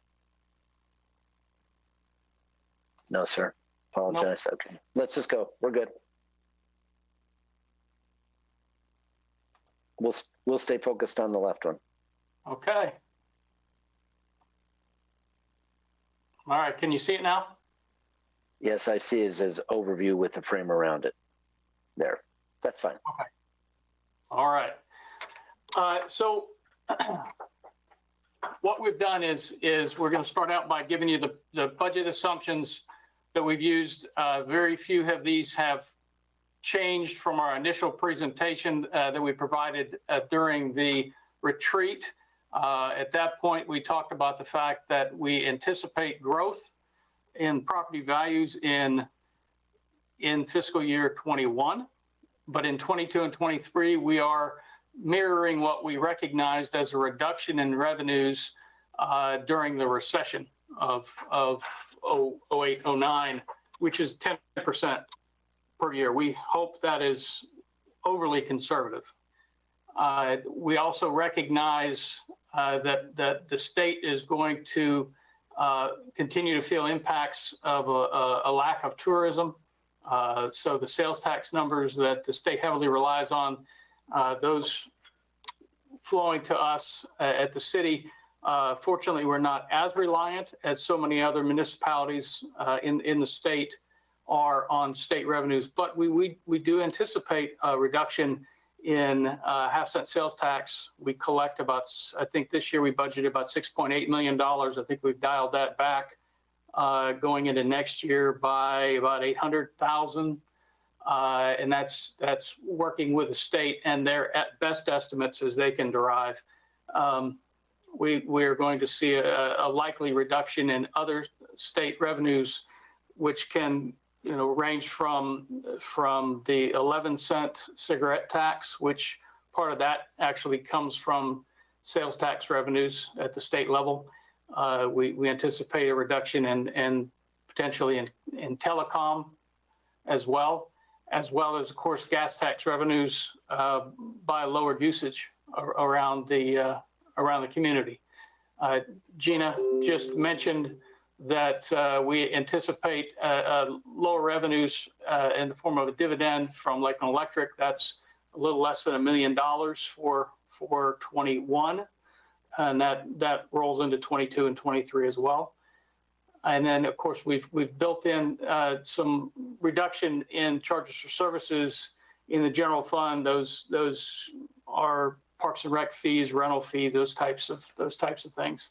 On the expense side, these mirror what we talked about during the retreat. Little growth for most everybody, and any growth that's recognized in any of the departments directly relates to what was already approved, and some of that's talked about in what we talked about with repair and replacement type items that we see in different areas. But in the general fund, and you'll see in the last slide, that the day's cash slide, you'll notice that we'll actually see a significant reduction in expenses overall. No across the board raises or merit increases are budgeted in fiscal year 21. And we are very fortunate that health insurance fund is healthy right now. And so no need to recognize any premium increases for that, for the employees, retirees, or the city. So the first fund that we're going to talk about is the RP Funding Center. And the last 4 years, of course, you remember that we were going into the fiscal year 17 with the expectation that we were going to do the expansion, partnered up with the TDC, the county. As you can see, there was an increase in expenses associated in 20, even though we recognized a significant increase in revenues in 18, we actually saw an increase in expenses, a lot of that related to the work being done at the center. The concerning items obviously are fiscal year 20 and 21. This includes, the fiscal year 20 number includes an expectation that the pandemic is going to disallow us to have any events between now and the end of September at the RP Funding Center. And then it also assumes no revenues of any magnitude generated in in October through December as well. I'm going to stop on this slide because that's a lot to take in case you have any questions. I know that Tony Camarillo and Emily Colon are on the call in case you have questions regarding 20 as well as 21. While I'm looking for hands, I see Commissioner McLeod and then Commissioner Madden. Thank you, Mike. And you may have mentioned this, but prior to COVID-19 and what we're seeing now, was the trend expected to turn around on those transfers? I mean, was that okay? Yes, sir. Actually, we were when Tony came in. That was one of the first goals that Mr. Thomas had laid out for Tony, was finding a way to expand the center, but also significantly decreasing the transfers. And Tony was working on that very thing. And actually in 17, we saw the revenues jump up to about $5.4 million. In 18, they jumped up to $5.6 million. And we really had an expectation. But then again, the expansion happened that we knew about. Then we figured with the addition of the second hotel coming in, we really anticipated that to be the number we had always talked about with Tony was $3 million or less. And that was really the expectation. So I'll stop there and let Tony jump in or Emily jump in. Yeah, I'll just echo what Mike said. It's certainly my ultimate goal, and it's the goal of the staff here, is to reduce the subsidy. I've said that from day one. I'll say it at every presentation I give. That's my number one goal. But obviously, the pandemic really affected what we're doing, and it's very difficult to budget in a pandemic, as you would imagine. But we thought initially, Mike's right, that we were going in the right direction. We pushed to get a second hotel built, and we had wonderful partners to get that done. The expectation is that the meetings and conference business will increase, and I still believe that's going to happen, but we're just going to have to get through this crisis. If I may very quickly, Mike, that $3 million number that Mike brought up, it was just not picked out of a jar. That was actually the number that was utilized many, many years ago, even back when I was the assistant director at the RP Funding Center. Previous city managers had always said $3 million. That took into account the normal debt service that had to be paid, as well as a normal deficit of around $500,000. And so that number was historical in nature. And that's why when Tony came on board, that was one of the things we wanted to get back to, is that historical number of deficit. And which is very consistent with other performing arts centers, as you would compare in other cities. I think it's significant to note that in 2019, we recognized $5.6 million in revenues. And for 2020, what Tony and his team has forecast is about $3.4 million in revenues. So we're recognizing over $2 million, slightly over a $2 million reduction in revenues. That had it not been for the pandemic, the way he had been cutting some costs in the past, we likely should have seen something closer to the $3.5 million range for subsidy for 20. I'll add that we were having our best year since I've been here until the crisis hit. Mr. Camarillo, can you also comment on the 1/1/21 expectation? Well, as we started to get through the 20 reforecast, the 21, we just, looking at what the budget might look like, we're not certain to this date. A lot of the events that we've had since March, we've had about $575,000 in postponed events. So we're hoping they'll pick those up in late 20 and early 21. But as that window starts to close, then those same events are going to be happening for their next year. So we're trying to capture as much of them as possible. And then we had about $1.5 million in cancellations, pure cancellations that we're not in any way able to get back. So that affects us. But I'm encouraged by the fact that we're pushing things into 21 now, so that, when we're looking at that revenue projection, I think there's a good chance it could start to drive that number up. And that's based on the fact that these are events that postponed and will happen in 21. And just to let everybody know, we are open for business. We have events this weekend. We're very excited that the Fancy Flea is going to hit the ground this weekend, and we have also a dance recital. These are sort of our kickoff, and I think that what it'll show is that it'll give people show them that we're here and we're able to do business, and we're doing everything that we're told to do by the CDC, by the city, by the state, to make these events safe. So we're gonna ease into it, and then we're gonna continue to go after chase this business. That's our goal. I saw someone else had a question. I thought Commissioner Walker and then Commissioner McCarley. I think Commissioner McCarley was first, so later you go ahead on, okay? Oh, thank you, Commissioner Walker. Just to go back really quick, so for the 18 and 19 years, those are construction years. That's why we're above that 3 million. Yeah, and we had large areas of the building closed too. So we were, right. I think we actually did better than expected in some ways with regard to working through construction. But yeah, those 2 years were under construction. And so with going into 121, like I know, for instance, that New York's not opening Broadway until next year, till 21. So we know that to be a fact. Do we have any contingency plans? Like if this extends, I know that Dr. Jackson had a meeting with the school district earlier this week that, we're looking at maybe 18 months to 3 years of trying to get back to normal or whatever that looks like. Do we have some contingency planning in place, Tony, for the next 18 to 24 months? I think the contingency is to just keep chasing these events. I think we're going to learn a lot from the first few events that take place. I think we're going to learn a lot when the schools open and see how that all pans out.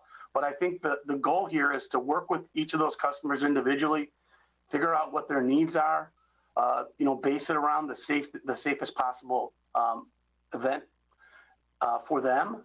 But we are looking at long term. And a lot of our businesses, 6 months to 18 months out. So we're constantly looking out there, and those partners are in the same boat that we are. They want to do business. They want to conduct business. But for somebody like Mannheim, we found out just day before yesterday that Mannheim is canceling their tour. I think we had them in December. But the fact of the matter is we're just moving it. It's a moving picture. So we're just trying to do our best to just capture what we can. And I think that's what anybody in our business could do at this point. Sure, I think, I understand the point with Broadway and them closing, but I don't know that we have the luxury just to say we're going to, shut down for 18 months or whatever it might be. We just need to continue to try to have these events and continue. And my goal is to try to keep my staff here working, and they're working hard. But Commissioner McCarley, if I may, the worst case scenario, Tony and his staff are at this point in time, they're under furlough. So there's additional contingencies in worst case scenario if we had to go ahead and extend that or even expand that. It's not something that we hope we have to do, but that's there. The other thing we might, if it's truly something that continues to spike to the point where every event in the country continues to go ahead and close down, there might be a need to close some aspects of the facility. But like Tony, I still think there's going to be a need to handle some local events. I think we'll see, as we almost did the graduations for one of the schools, I think we'll see local events still wanting to go ahead and even under new parameters, still want to go ahead and take place. Where we're seeing the biggest concern is on the national scale.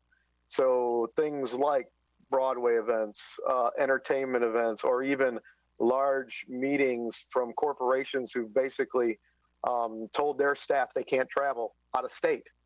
That's where we're seeing the biggest impacts. I think we're going to still see local events take place, though at new and modified parameters. Yeah, and Tony, that's a good point, because we have SCU and Polk graduation scheduled for December, and those are solid talks. And again, if it's social distanced, that's the way we're going to do it. And we're in deep planning with them for December for those events.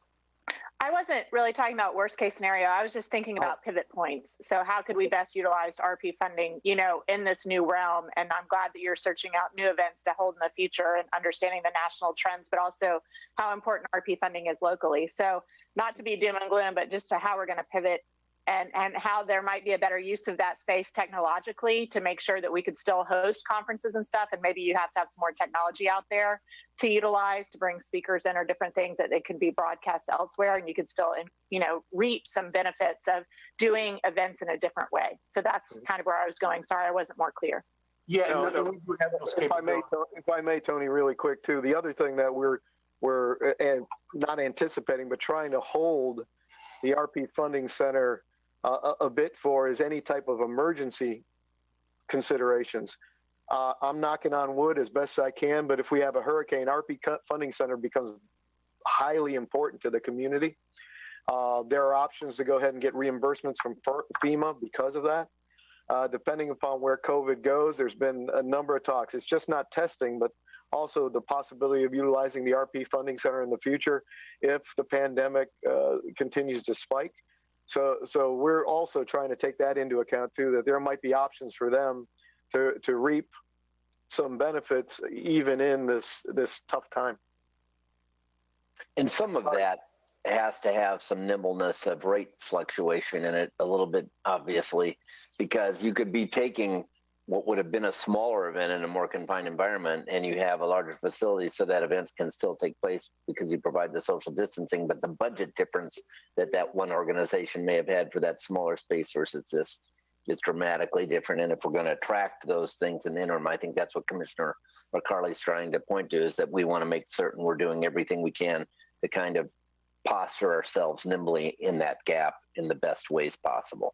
Yeah, if you may or may not be aware, but we've actually done a few funerals, and I think that's sort of a key on that. Where are we finding business, because it's a need for the community. We are the Civic Center still, so being a place that somebody could put the rest of their loved ones, we're here for them as well. Commissioner Walker, did you have a comment, sir? Thank you, Mr. Mayor. I was just going to I guess I've heard my answer to my question, but also want to thank Commissioner McCauley for sharing as she did, because I think this is the time, as you mentioned, Mr. Camarillo, and you and I have had that conversation, that we got to think outside the box and how best we still can keep the actual activity kind of things local kind of reach to meet whatever we can have done there for our entertainment or kind of venue at the RP Funding Centers as we use it. And I was going to use an example of a funeral, because we had the one funeral for the NFL retiree Ken Riley. That was almost 400 people, but they had to find a place because the local ministry of the local facility, the church as we'll call it, we could not do it social distancing. So that's why the family had to do that as it would for something like that. And you all did a very good job with that. And so I commend you, Mr. Camarillo, and staff on reaching out and I think outside of the box on how we can still utilize the facility during this kind of a time period as best we can. So thank you for that. Appreciate it. Other questions by commissioners? Commissioner Reed.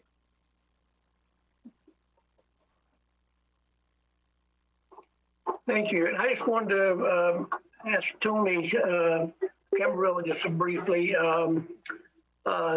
seeing that we're talking about the RP Funding Center, you may know that Robert's mama passed away this weekend over in Plant City. Lynn, I didn't know if you'd sent her anything or if you'd do anything with that, but she's an old-time friend of mine, and she died of cancer this past weekend, 68 years old. I've been kind of watching the call all morning. I don't know of anything yet, but I can certainly look into it. Because he was raised by his mother, Lynn. He went to Cleveland Court Elementary School. We always called him Chip. That's what she always called him when I knew him as a kid. Yeah. Nothing yet. Any other comments by commissioners? Commissioner Matt. So I want to, first, my disclaimer is when I talk about RP Funding Center, it's not about if I feel like it's been well managed or if I don't, absolutely appreciate our team and their creativity and innovation. And certainly they were following directions from the former commissions to really pivot towards investment, similar to our golf course. You know, it's, do we want a golf course? Do we want a civic center? Yes, then let's go for it. Let's make them the best they can be. And then let's try to get the revenue to cover as much as we can. And so that's where we find ourselves. We have large debt associated with these investments and improvements. And now we're in a pandemic and a recession and don't have the revenues to cover those costs. When I think about, the big picture and our revenue, and one of the reasons that at the strategic planning meeting asked Mr. Brossart to talk about the risks to our revenue, is I feel like what happens is every year at the budget, we just hear about efficiencies and we discuss ways to try to, be more creative on revenue for things like the RP Funding Center. And yet the RP Funding Center is never a decision of, is this the business we want to be in? I mean, my colleagues didn't think that we should be in broadband because we shouldn't compete with private businesses. When I'm looking at the $23 million, 23,500,000, 800, and, at 586,842 that we are spending in 5 years to subsidize the Civic Center, is that the business that we want to be in?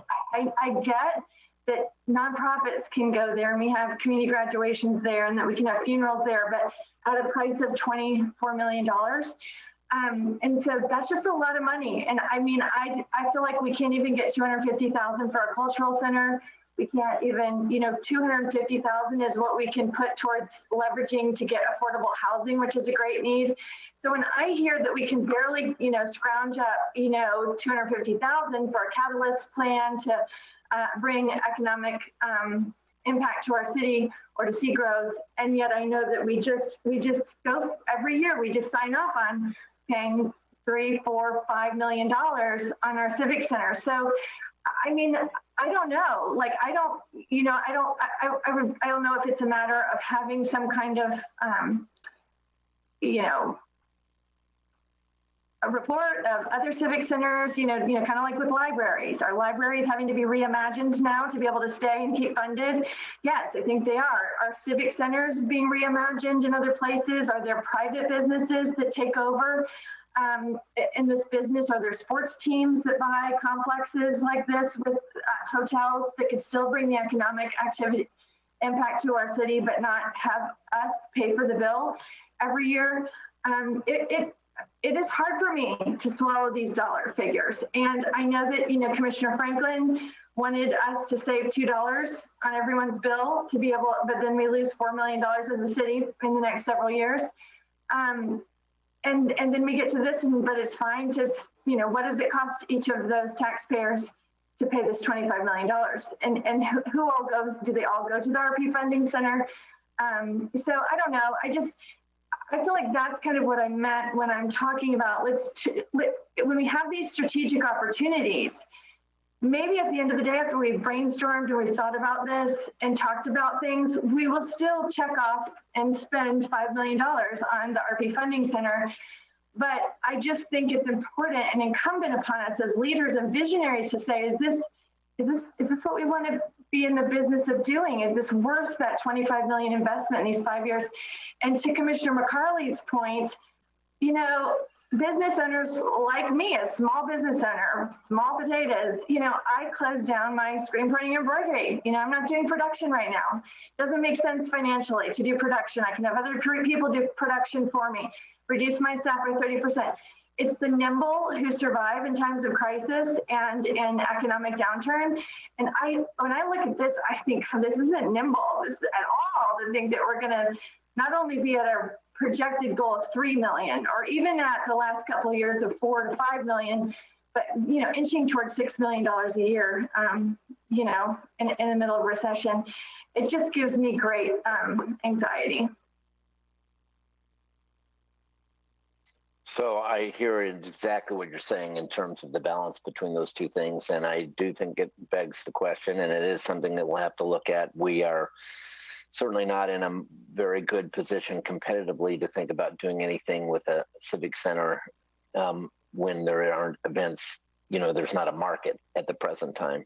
But that might be something on a longer term basis that we ought to revisit. And certainly for this year, and I know that's the spirit of Commissioner Madden, there is no disrespect for the great amount of sacrifice that has taken place on the furlough side, as well as on trying to figure out how to survive through this. And your leadership, Mr. Camarillo, is great. It's weighing it against everything, and that's the nature of the comment. I saw another hand. Commissioner Walker. Thank you, Mr. Mayor. And yes, I would have to agree. It would be something that I think we need to sit down and discuss. This will happen. You know, we're at this particular junction in our crossroad. You know, about how do you do it, what do you do, and I think at this point, I would think my personal opinion would be is kind of, hey, should we not go forward in respect of what's the effect of what's going on in our economy and with what's happening for a situation such as this called the RP Funding Center. But should we maybe have that discussion once we get past some of this to be able to have the discussion to say, I can recall several years back, you know, we had the same kind of discussion with the golf course because people were talking about the golf course and how we're losing money on that. It's not bringing the kind of revenue you want to see it happening. Golf courses are closing all around our nation. Should we still be in a golf course business as a city? And we decided, of course, to bring that particular component under the Parks and Recreation Department versus just having being his own enterprise. Because people in our city like to golf. You know, there's some that don't. Some play tennis and some that don't. Some may swim and some that don't. So we have all these kind of things I think that we have to be kind of concerned about when we talk about our citizenry of our residents as a whole. But when this time comes, I think it's necessary for us maybe to have that kind of discussion, as you just mentioned, Mr. Mayor, about RP Funding Center. And we don't forget in the meantime, you know, that when this is up and running and in place, all kinds of businesses are getting benefits from it, that they're being able to add to their bottom lines and increase sales in terms of lodging and food and expenses in the stores. So we recognize that there's an economic impact issue that is not present in this, but your budget anticipates an absence of being able to have anyone in it. So that is lost as well, and that's lost as additional revenues for businesses. So good discussion. And any other comments? All right, I appreciate that pause. Any recommendations that you would make with respect to changing this budget number at all? Is there any other input into any way? Is there any way we could help reduce it another $200,000 or $300,000 that we're not considering? Mayor, we're going to continue to look at it. We definitely, Emily and I had some discussions. Mike offered up some ideas. We're continuing to look at it. We're just an event-driven business. We really want to get that business started again, but it's top of mind all the time. Staff knows that. We're looking at ways to make things happen without spending money at this point. Assistant City Manager Colon, did you want to say something? I saw you were. I was just going to say, I have the line item budget in front of me. It's something that Tony and I will comb through and continue to comb through to slim down and lean out as much as we can. You know, obviously with the unpredictability of the impacts of the coronavirus, that's something that we have to weigh, and we can get a little bit leaner if we start picking up on events. You know, that will be a good ask to come back to the commission to appropriate money for the event. So we just have to weigh it, but we will continue to work on it. All right, Mr. Brossard, I think we can continue, sir. Thank you, sir. There is another option for you to consider. It's nothing to obviously we have to make a decision on the day, but it was something discussed at a very high level during the retreat. And I think it's very, very reasonable to consider making the RP Funding Center an entertainment section inside the general fund. We are subsidizing it from the general fund by $1 million a year, more than we probably need to. Now, again, that simply then shifts those monies to the other utilities, but it's something you might consider as a way to shoring up your most important fund, being the general fund. So, oh, yes, ma'am. I think for me, I want to stop the hemorrhaging. So I don't know whether we pull it out of one fund or another, but I agree with Mrs. Madden in that we need to take a hard look at the numbers, and no criticism to the staff that's in place and leading the effort. But I, support Emily and Tony looking and going with a fine tooth comb. But I think, robbing Peter to pay Paul is, for me, difficult. Like, I think it's the same amount of money, just pulling it from a different area doesn't give me much comfort, but that's just my opinion. Okay, we'll slide on to the next. Thank you. The next few slides really lead up to the general fund and the day's cash file slide that we'll talk about. You'll recall that in May, early May, the city manager sent an email to you as commissioners noting that he was recommending a $7.7 million deappropriation throughout the city of operating accounts, primarily operating accounts. So that has happened. Those monies, the $7.7 million, are now in the surplus of all those various funds. Now, there are certain funds that we obviously would not touch, impact fee funds, stormwater funds, those types of things that are building inspection funds, those items that are clearly restricted. But all the others, from electric, water, wastewater, those areas where they could all recognize reductions, they have done that. Tony approved it. They've been deappropriated. On the August 3rd commission meeting, we will bring that to you for authorization to simply transfer those monies from those funds to the general fund for the last piece of that. The second piece of the city manager's email to you folks was a list of a handful of projects that you needed to really opine upon, and we'll get to those in a minute. Those total about $2.655 million as well. Just the important thing to know is that $10.4 million was used to balance fiscal year 20 on the day's cash file. So just to highlight some of what makes up the $7.7 million, it was in the email, but overtime, contract labor, those items across all the departments that folks recognize they would do without the remainder of the year. There were some caveats that the city manager had put in that no one was authorized to under-maintain something. That was very important to him. Part of what went into this is also the recognition of a transaction that you let us do earlier in the year, and that's gonna be recurring throughout. The second piece that we talked about of the $2.65 million is going to come for your review and hopefully approval on the 8-3 commission meeting are the airline backstop of $1 million that had been set aside in the general fund, as well as $30,000 to hire a consultant for that. Catalyst site development, we are requesting a reduction from $1.8 million budget to a $500,000 budget for this next year. The targeted economic opportunities budget, that would be reduced for this year only from 250 to 125.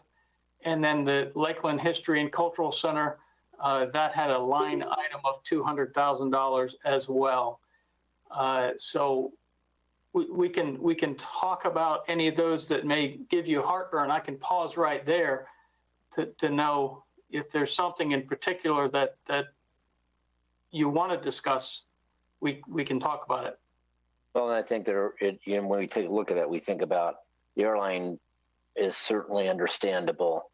The Lakeland History and Cultural Center is probably the thing that would give me the most heartburn on this, just because of momentum that we have in place, the time that it has taken, the opportunity that we're discussing, and maybe even in a relocation of that, and making certain we'd be in a position to fund it? What kind of an impact would that have?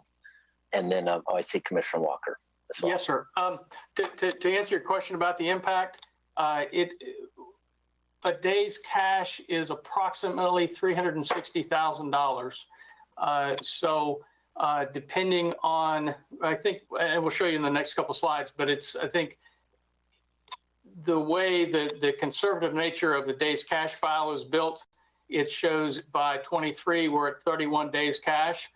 The most it would change it is by 1 day down to 30 days. And it really depends on whether it's $150,000 difference between day 30 and day 31 as to whether or not it would change it or not. But that would be the most, would be 1 day. Commissioner Walker. Thank you, Mr. Mayor, and thank you, Mr. Brozart. You know, I know you and I have had discussion along with Mr. Delgado, our city manager, and I would have to concur with what the mayor said. You know, that a lot of times been put toward the discussion of the Lakeland History and Culture Center, and I think, as I've heard a noted orator, Dr. MLK Jr. say, you know, it's always the right time to do what is right. Again, it is always the right time to do what is right, and I think this is the right time. We have moved along this particular course, as you all know, dating back some 3 years ago. Here we are now, has been presented a plan, which, you know, I think as probably you will hear more about as we move forward to still have this particular center land in our main library downtown, where that particular area is considered more of a cultural, arts and cultural kind of a center for our city, where you have not only the main city library, but of course the Polk Museum of Art and the surrounding kind of area that it has, and come out of that particular properties, with Florida Southern College being very close to proximity as well. So it's something that I think, you know, I would sure hope that you as my colleagues would give some consideration to.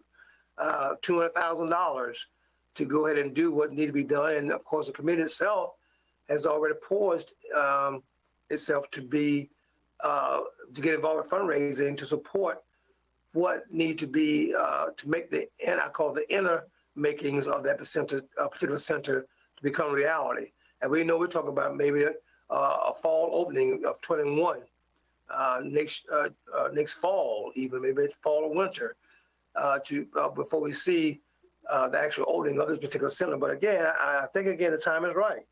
And as I've shared already, it's always the right time to do what is right. And I think this is just the time. Other comments from commissioners? Commissioner Matt. I will absolutely not support deappropriating the cultural center. I mean, I think Commissioner Walker is absolutely right that this is our time. There's never been a time like right now to be able to do something in the spirit of diversity and inclusion and our history. And I think we should put the onus on, what is it? $2,800,000 that we're going to be taking from the general fund to put into the ARPI funding center. Certainly, they could spare pocket change of $200,000 out of their general fund appropriation by making a cut to give it to the cultural center. Any other comments, Commissioner McLeod? Thank you, and I echo that. I would like to see this appropriation stay in. I look at $200,000, and I haven't gone through other expenditures, as thoroughly as our finance staff, but I would imagine we could find $200,000 somewhere. Or if, as Mike alluded to, if it drops the day's cash by 1 day, to me that seems, it doesn't seem like it's so consequential that we just have to deappropriate that money. And the momentum's there, as Commissioner Walker's said. We've got the committee and the fundraising efforts that are lined up. So I concur with Commissioner Madden, Commissioner Walker, in wanting to leave that in.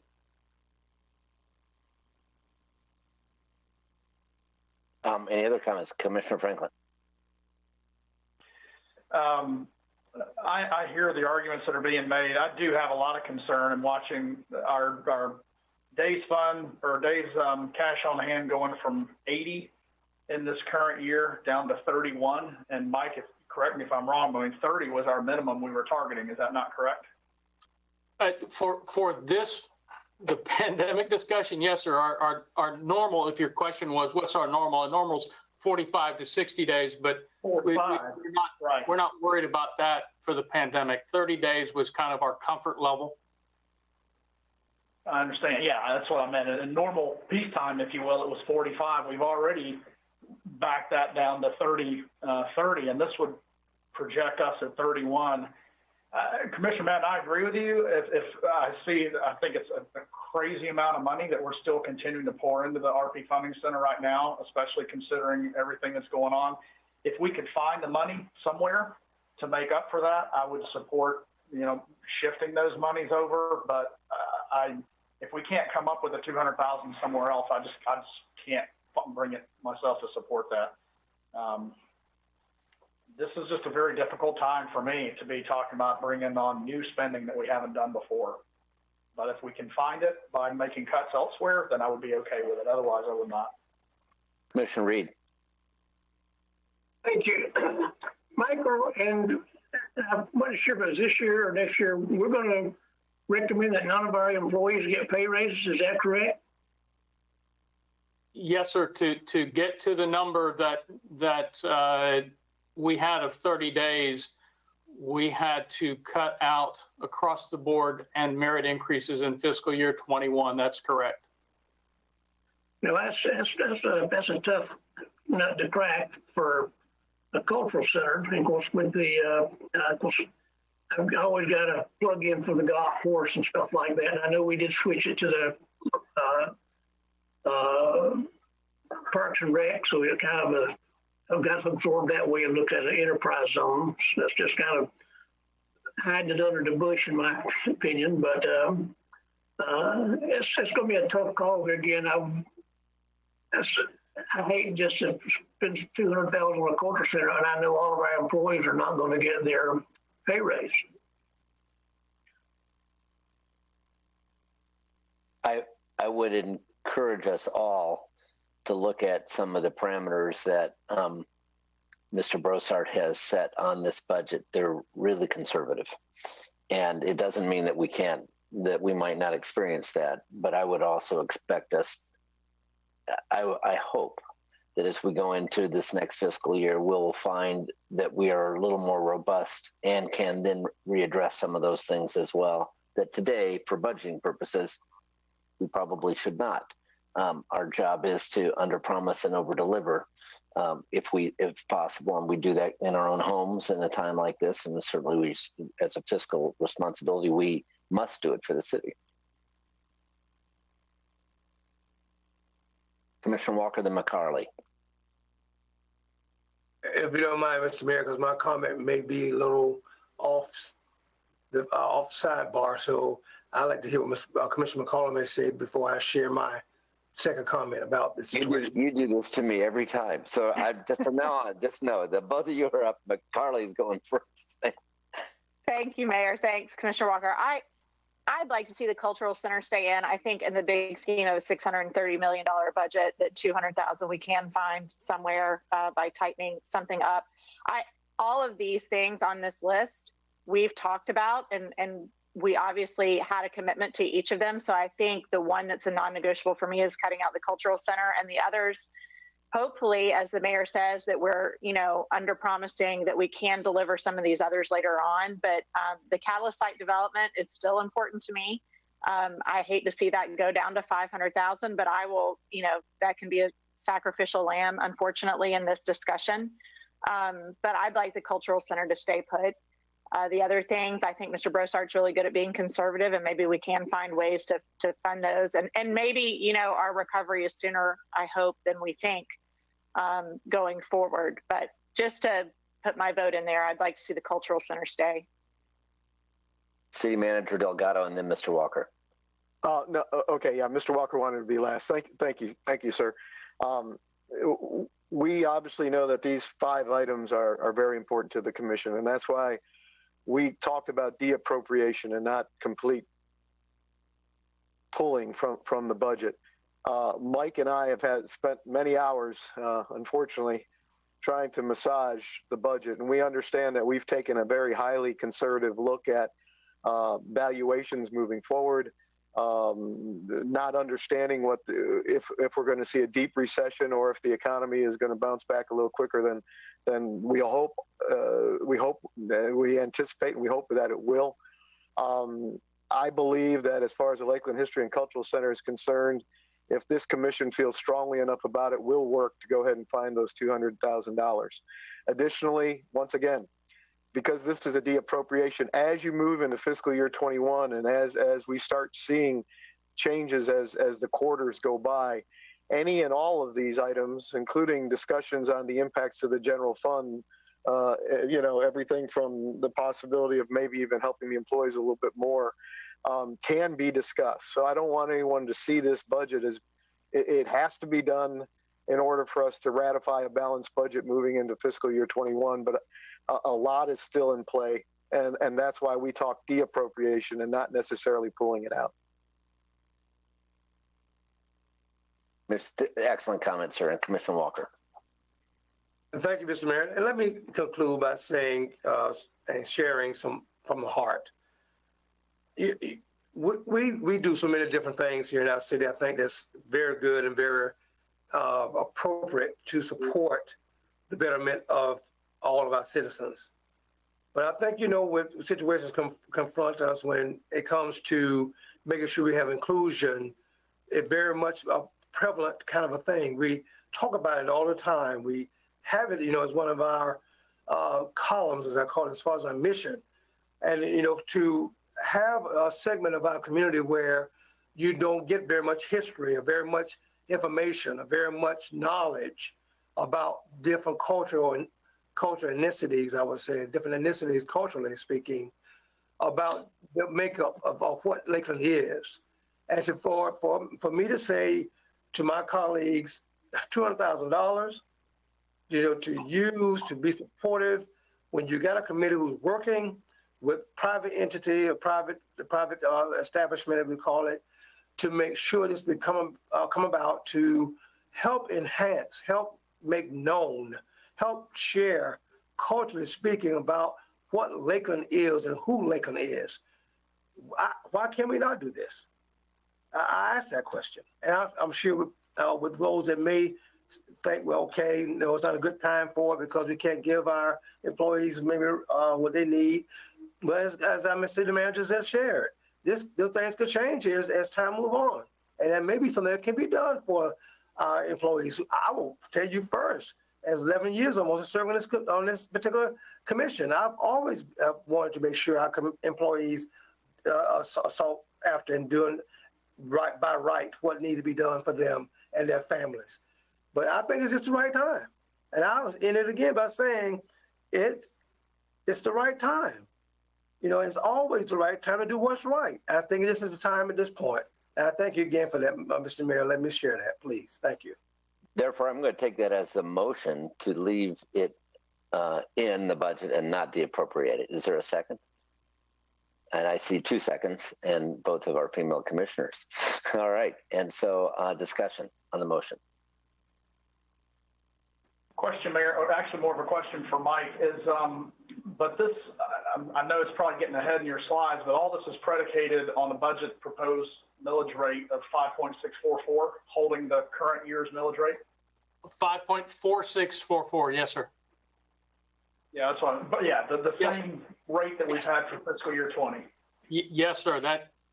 And when we get to that slide, we can talk about, and actually as we go through the maximum millage discussion, that's one thing that you as a body will have to discuss is one, what you want us to advertise, but two, are you going to have 5 votes to go above what is the simple majority millage rate? So we'll talk about that, but this is predicated on the assumption that it would be the same millage rate that we have now. Yes, sir. Any other questions by commissioners? So it's kind of. Go ahead, Commissioner Franklin.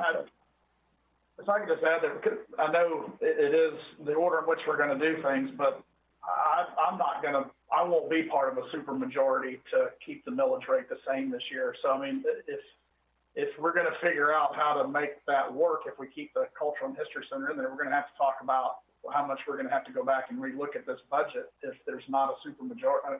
I guess it almost seems to me like we should decide whether we want to pass a supermajority or not to keep the millage rate, because that's going to reshuffle all these slides we've seen up until now. But well, we're not making a lot of changes would be my response to that currently.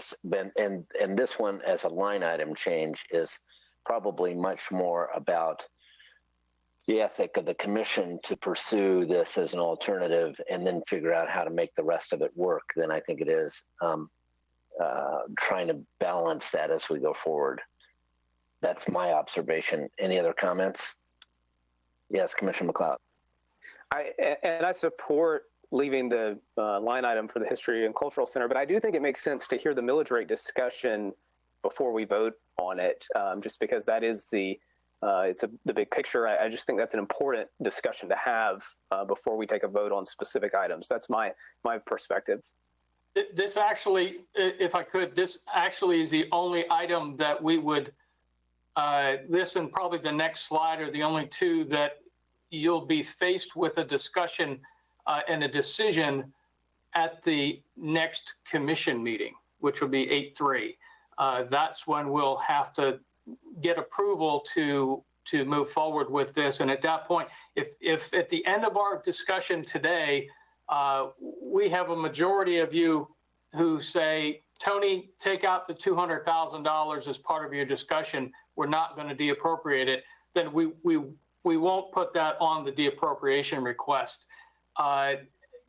So really, we can just keep going with the slides. There really aren't, we're probably halfway through right now to be done with all of them. If it's okay just to continue, we don't really need a vote just yet. Okay. Does anybody object to that? Then move on, sir. Okay, thank you. This is actually great news. We're going to bring a request to you on 8/3 as well to transfer slightly more than $700,000 from the building inspection surplus to the general fund. And this is to repay the general fund for the years between 2009 and 2015 that it subsidized the building inspection fund. This was first run past our external auditors to see if it passed their approval when the community development and finance started talking about it. City manager's office agreed to it, and then we took it to Palmer and explained and then asked for his thoughts as regards to the Florida statutes. You'll note in there that I explained that we believe, all of us except Palmer believe we're authorized to reimburse. My good friend Palmer is very, very cautious about what he says. He was very clear that he said there's nothing in the statutes that prohibit us from doing it, but that doesn't mean that we couldn't get sued, which is exactly true. And that's why I love Palmer. But this is something that we have all researched and believe that we are allowed to reimburse ourselves. So that will come to you on August 3rd as well. I think Palmer's just jumped in.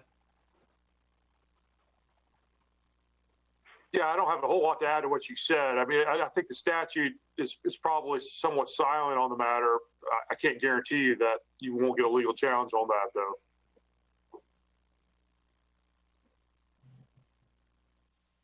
Why would we get a legal challenge?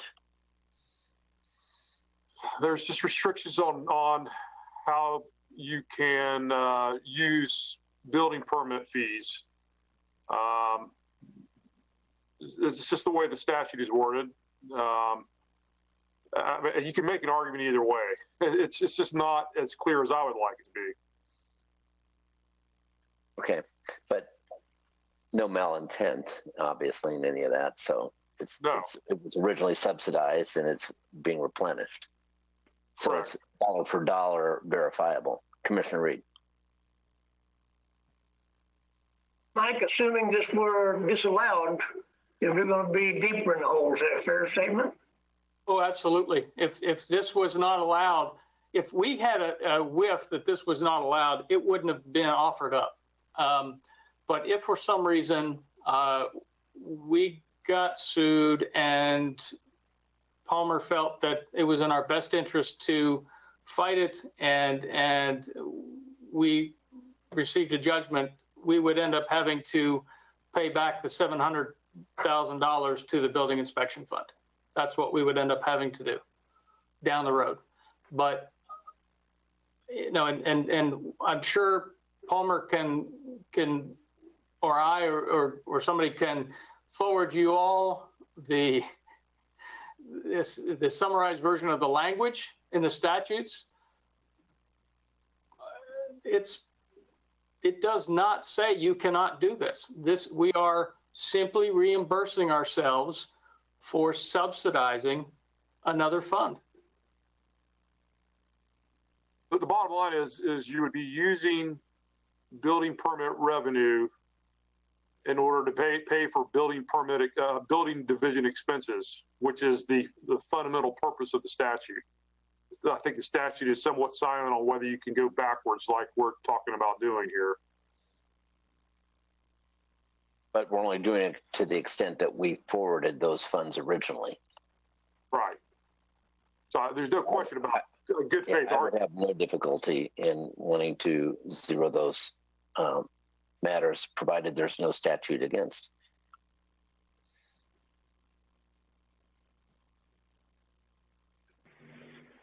Okay, continue with your slide. I think we have that one.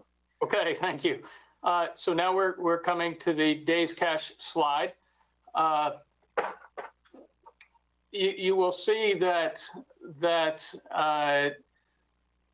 in 21 we have a slight increase in budgeted revenues over 20, and most of that is the growth that we're recognizing from property values, and we're going to get to that in the next slide down as to what that is. But you'll notice that in 22 and 23, the reason we are dropping so fast in days cash is simply because revenues are dropping. And that's our conservative, the biggest piece is the conservative look at property value drop, as well as Lakeland Electric's dividend as a result of a recessionary environment with lower sales. Okay, that is the biggest piece of that. There's probably another maybe $1 million total. Part of that is less than that now of shared sales tax revenues that have dropped as well. So that's what makes that number up. The only other item I would bring to your attention is if you look at fiscal year 20 and look towards the bottom where it says actual expenses, and you see that there's a large credit. We normally underspend by about 2% is kind of the average, which is what you see in 21, 22, 23, about $2.8 million in savings. In 20, that also includes the deappropriation number. So I didn't want you to see that odd number and wonder what that is. That's where we're rolling in the assumed $10.4 million in deappropriations, plus the $700,000 for building inspection. So any questions on that slide? I've emailed this presentation to you all as well, just so you have it. And then if you, like everything else, if you have any questions about the slides, you can always ask. But I think Commissioner Walker has a question. Go ahead, sir.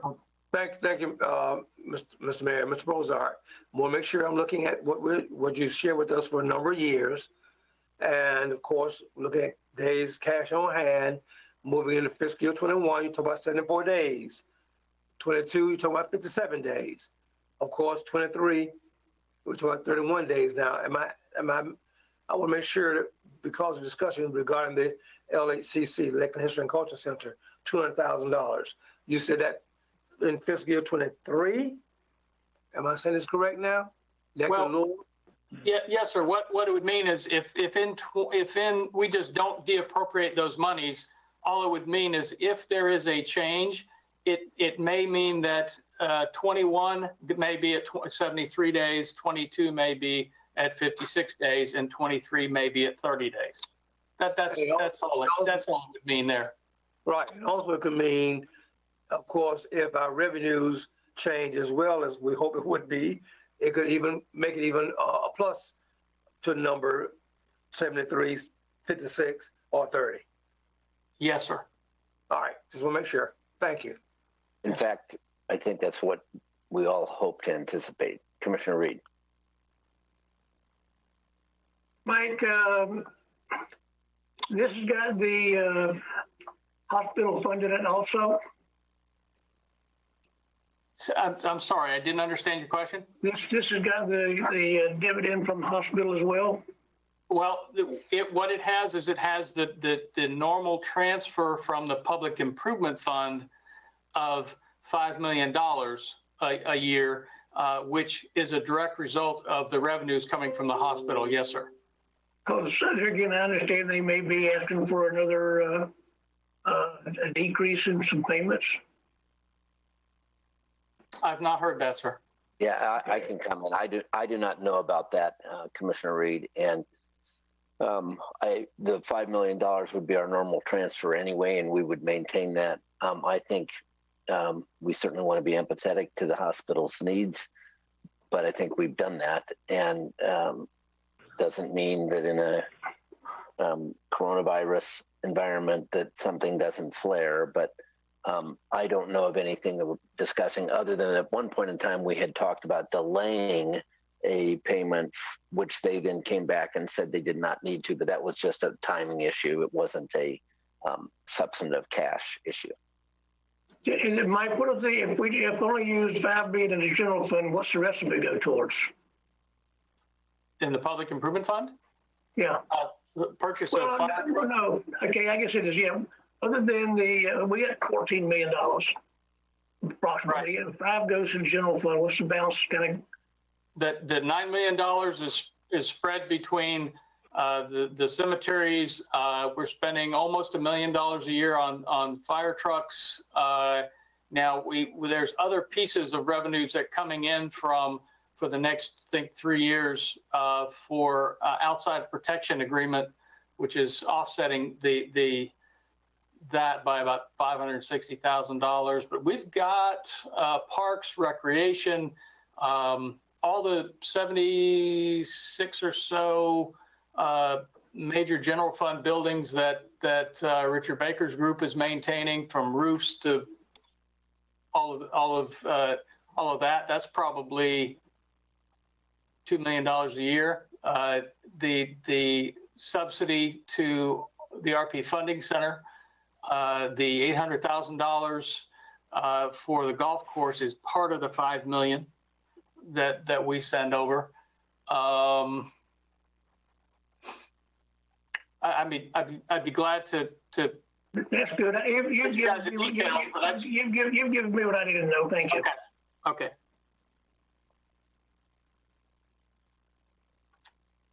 Okay. Other questions I can slide on? Okay. Now we're going to talk about the maximum millage discussion. The number that we got from Ms. Fox from the July 1st property appraisal report we're expecting a gross taxable revenue to go up by 8.24%.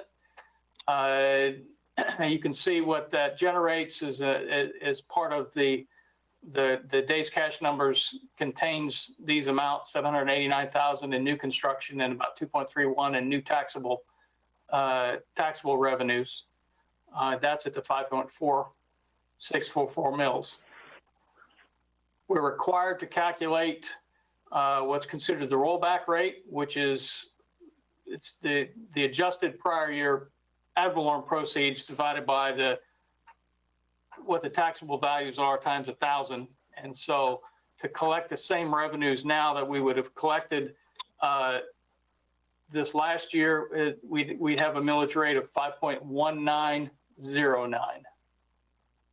And I can tell you that 5.1909, if we used that, our days cash would be 14 days by 23.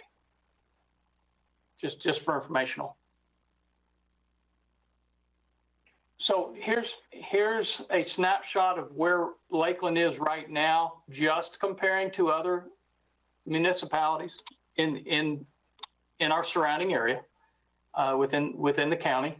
It does not include the county, which is decreasing theirs. But I do not know what the other municipalities are preparing to do, whether they're going to increase or decrease their millage rates. But right now we're staying about the same at number 4. And even if you slightly decreased it, you're still going to be at number 4. If you get down by 1/10 of a mil.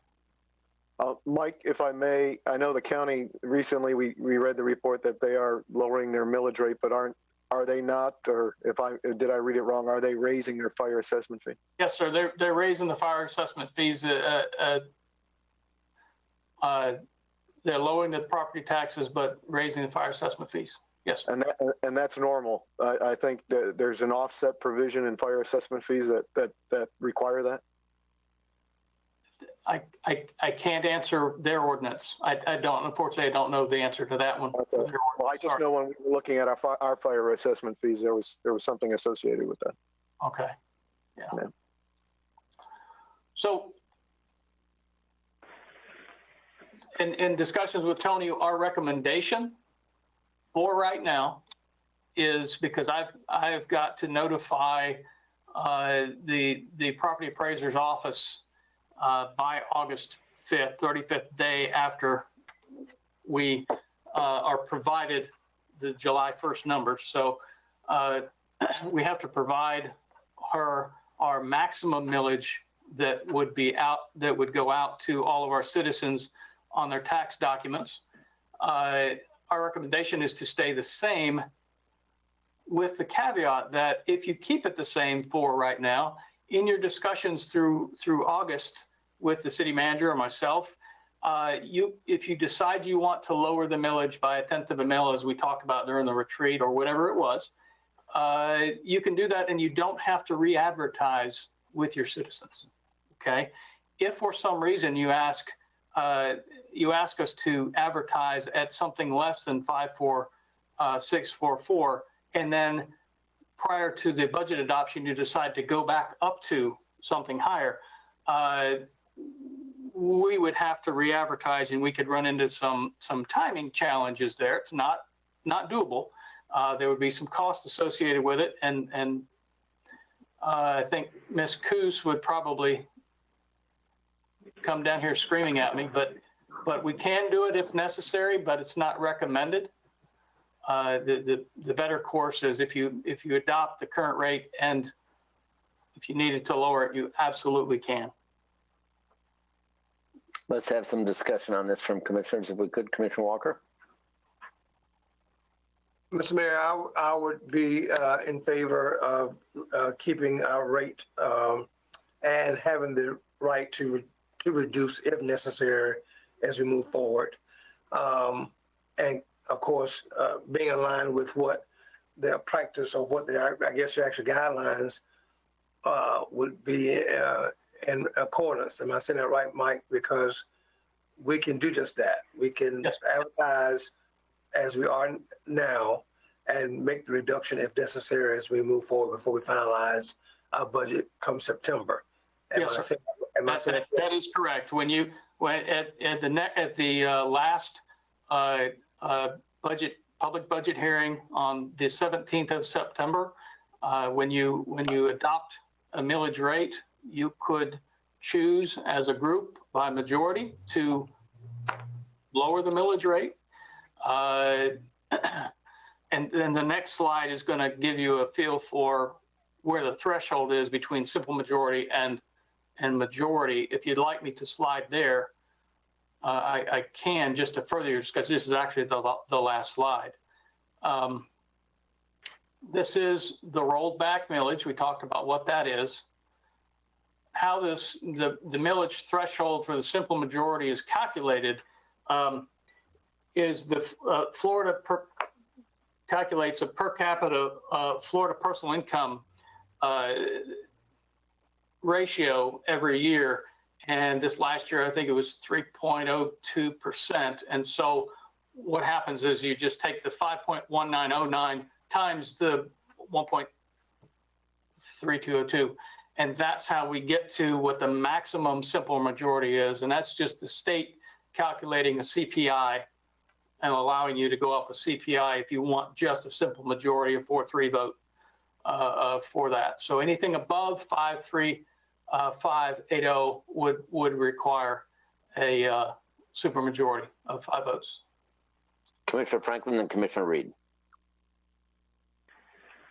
Well, it just seems to me that if we're marching down the path of creating a budget that requires 5.4644 to work, if there's any sentiment of the body to not adopt that rate, I don't know why we would continue building that budget. And I'd hate to see us get all the way into September when we're down to the wire and then decide we don't want that millage rate, and then we've got to scramble to figure out what we're going to cut to make the math work. It seems to me like we ought to have that discussion about what we think taxes ought to be before we go any farther with the budget, rather than kick the can on down another month or two.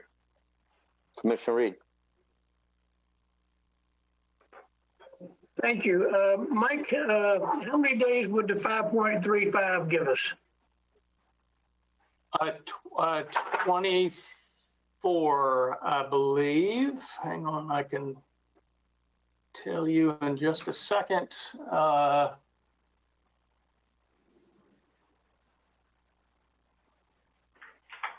Can you see that spreadsheet, sir? I can, yes. Okay, this is the current one at 31 days, right here. So if we did the simple majority of 5.35, you'd be at 24 days. Right. So that's the maximum simple majority. Okay, there again, I'm kind of like Phil. There again, I'm all for going ahead and adopting the 5.46, but there again, I'm going to advocate for a lower rate when we get down to the actual meeting itself. We're going to do it. So we're going to have to look for some cuts, I think, additionally, but for purposes today, just to give us an opportunity to cut it without having to come back for giving Kelly any more work that she needs to do. There again, I would go along with the 5.46, but there again, when we get down to the meeting, I'm going to advocate for a lower rate personally. Any other comments? A lot of people that are spouses are unemployed. We're talking about pay cuts for people and stuff like that in the future. No merit pays, and it's a wrong time to be raising their property tax. Any other commissioner comments? Commissioner McLeod. Thank you. And I have a angry toddler banging on the door at times. So if he pops in, you just, so just a clarification, Mike, the projections out to 2023, that assumes a decrease in property values of 10%, right? We're operating under that assumption. Yes, sir. So that could change as we talk about those cash on hand in those days and the projections. I think that's important to remember. Also for the coming year, if we kept the same millage rate, we're expecting property values to go up. So to the taxpayer, that is, they would see an increase in their tax bills. Is that correct? Yes, sir. Okay. I think I agree with Commissioner Reed and Commissioner Walker, and I could support advertising the same rate that we've had last year, but would really want to work to see us lower that and build our budget around that. But if we have to to go forward and advertise a rate, I could support that, but again, we'll be working and looking to figure out how we can bring it down. Any other commissioner comments? So would someone like to make a motion, if you don't mind, that we already had a motion earlier and we'd be doing this one in between? Motion to approve the rate to be adopted at the 54644. And is there a second to that? That's to be advertised, I believe, not adopted. To be advertised. Just advertising. And we actually don't need. We don't have to advertise because it advertise. I might have said the wrong word. We don't actually need a motion, sir. All we need is thumbs up. It's up to you. All right. Well, that's one and the same for me. So, how many are happy with it to remain at 5.4644? Raise your hands, please. 1, 2, 3, 4. And opposed? Okay, none. Okay, so one. One. All right. Mayor, if I could, I'm sorry, I got kicked off the phone line, had to call in from another. I would just like to just one more pass at this. So, I mean, I hear Commissioner Reed and myself are saying we're going to request a lower rate. If there's anyone else on the commission, I think we're really doing a disservice to the staff to force them in September to scramble to figure out how to make the budget work, if that's the will. If it's not the will, then we'll just know it's a 5-2 right now that against the doing anything less than 5.4644. But I hear what you're saying, Tiger, about hoping we could keep it there, but you're not going to vote to support it. This is really going to throw a wrench at the staff if there's not the will to keep the current millage rate. And we're going to put ourselves down to the wire and do some bad budgeting, in my view. But if the collective body wants to keep the same millage rate now, then so be it. We go with it and move on down the road. Well, so we did do that while you may have gotten off. And so that became a 6-1 vote. But I think it doesn't mean, and it wouldn't be unlike any other time we've done budgeting in September, that we move in knowing that's our max millage rate, that holds. But if we decide to make a cut for whatever reasons, that's their job to figure out how, we guide, and it's their job to figure out how to do it. If I may, Mr. Mayor. Yes, sir. Commissioner Franklin makes a good point, and I, from a staff perspective, as we move through August, it would be very, very helpful for staff to really get an understanding of where the commission feels we're going to land. Advertising the 54644 provides us the impetus to give you as much information as we can in regards to trying to meet the budget parameters here. But if there is an appetite for even a simple majority to move off that number, it would be helpful to know as far out as ahead as September, because once we get into September, starting to make additional cuts and significant cuts, if we have to, might be a lot more painful. Given the fact that we are moving into a period of time where we have an ultra-conservative budget in place, and we have a lot of unknowns, and we have to play things by ear.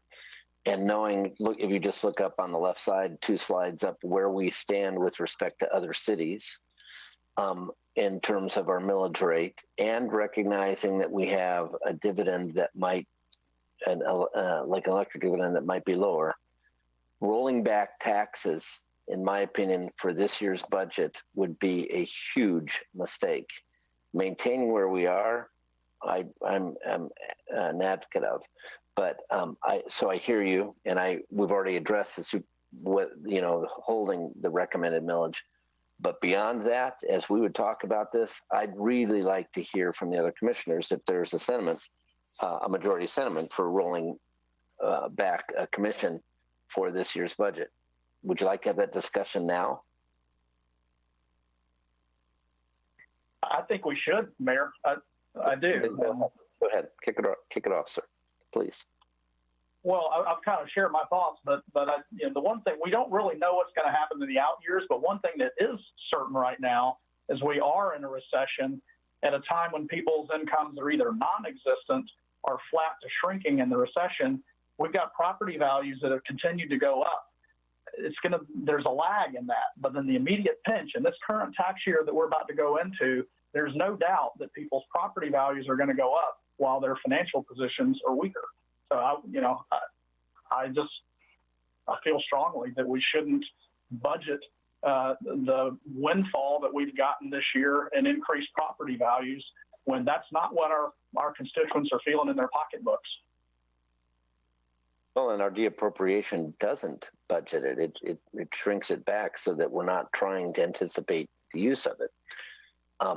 On the other hand, it gives us the ability to move into some of the needs that we might see happen and the flexibility for those decisions. Is it easy for you to come up with the average home value, Mr. Brossart, per 1/10 of a mill drop in terms of reduction of taxes? Do you have that number anywhere, just to give us kind of a reference point? Because we're going to talk about materially helping people in a tough time. I want us to also think about what that really translates into for our constituents. And I don't have that off the top of my head. I can calculate it very quickly. But I just for grins, I looked at the worksheet and said, what would reducing our revenues by 1/10 of a mil show us between 21, 22, 23? And it, again, assuming the ultra conservative that we've talked about, we'd go from 31 days down to 26 days cash. That's before looking at any additional cuts. I'm just talking about order of magnitude there. So you're maybe 5 days cash in total. Commissioner Madden. Thank you, Mayor. I understand, Commissioner Franklin's point, and certainly I know that people are hurting. Kind of like with the water discussion, $2 savings on someone's bill puts the city at a loss of $4 million on monies that they can use on water infrastructure, like our most basic essential.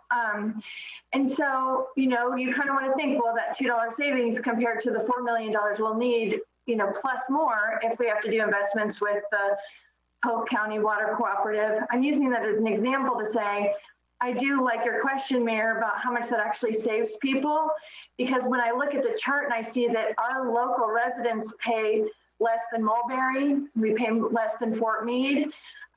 There's only a couple of small towns that were paying less than Lakeland, and if you look at our quality of life and what we have, I think they get a really good deal for what they're paying for. And also knowing that our hospital lease may be in jeopardy. I mean, they haven't asked for relief yet, but not having those, elective surgeries, I'm sure really hurt them. So we don't know next year what they'll be asking us. And then if our dividend from Lakeland Electric is going to be lower, it'd be one thing if we, already had high property taxes for our citizens, but looking at that chart and knowing that we pay less than Mulberry and we pay less than Fort Meade and we pay less than most everyone in Polk County, doesn't make me feel like we are gouging our taxpayers. So it doesn't, and I really would like to see how much that actually saves them to do the rollback versus what, that puts in jeopardy for us as a city, knowing that our other revenue streams might also be in jeopardy.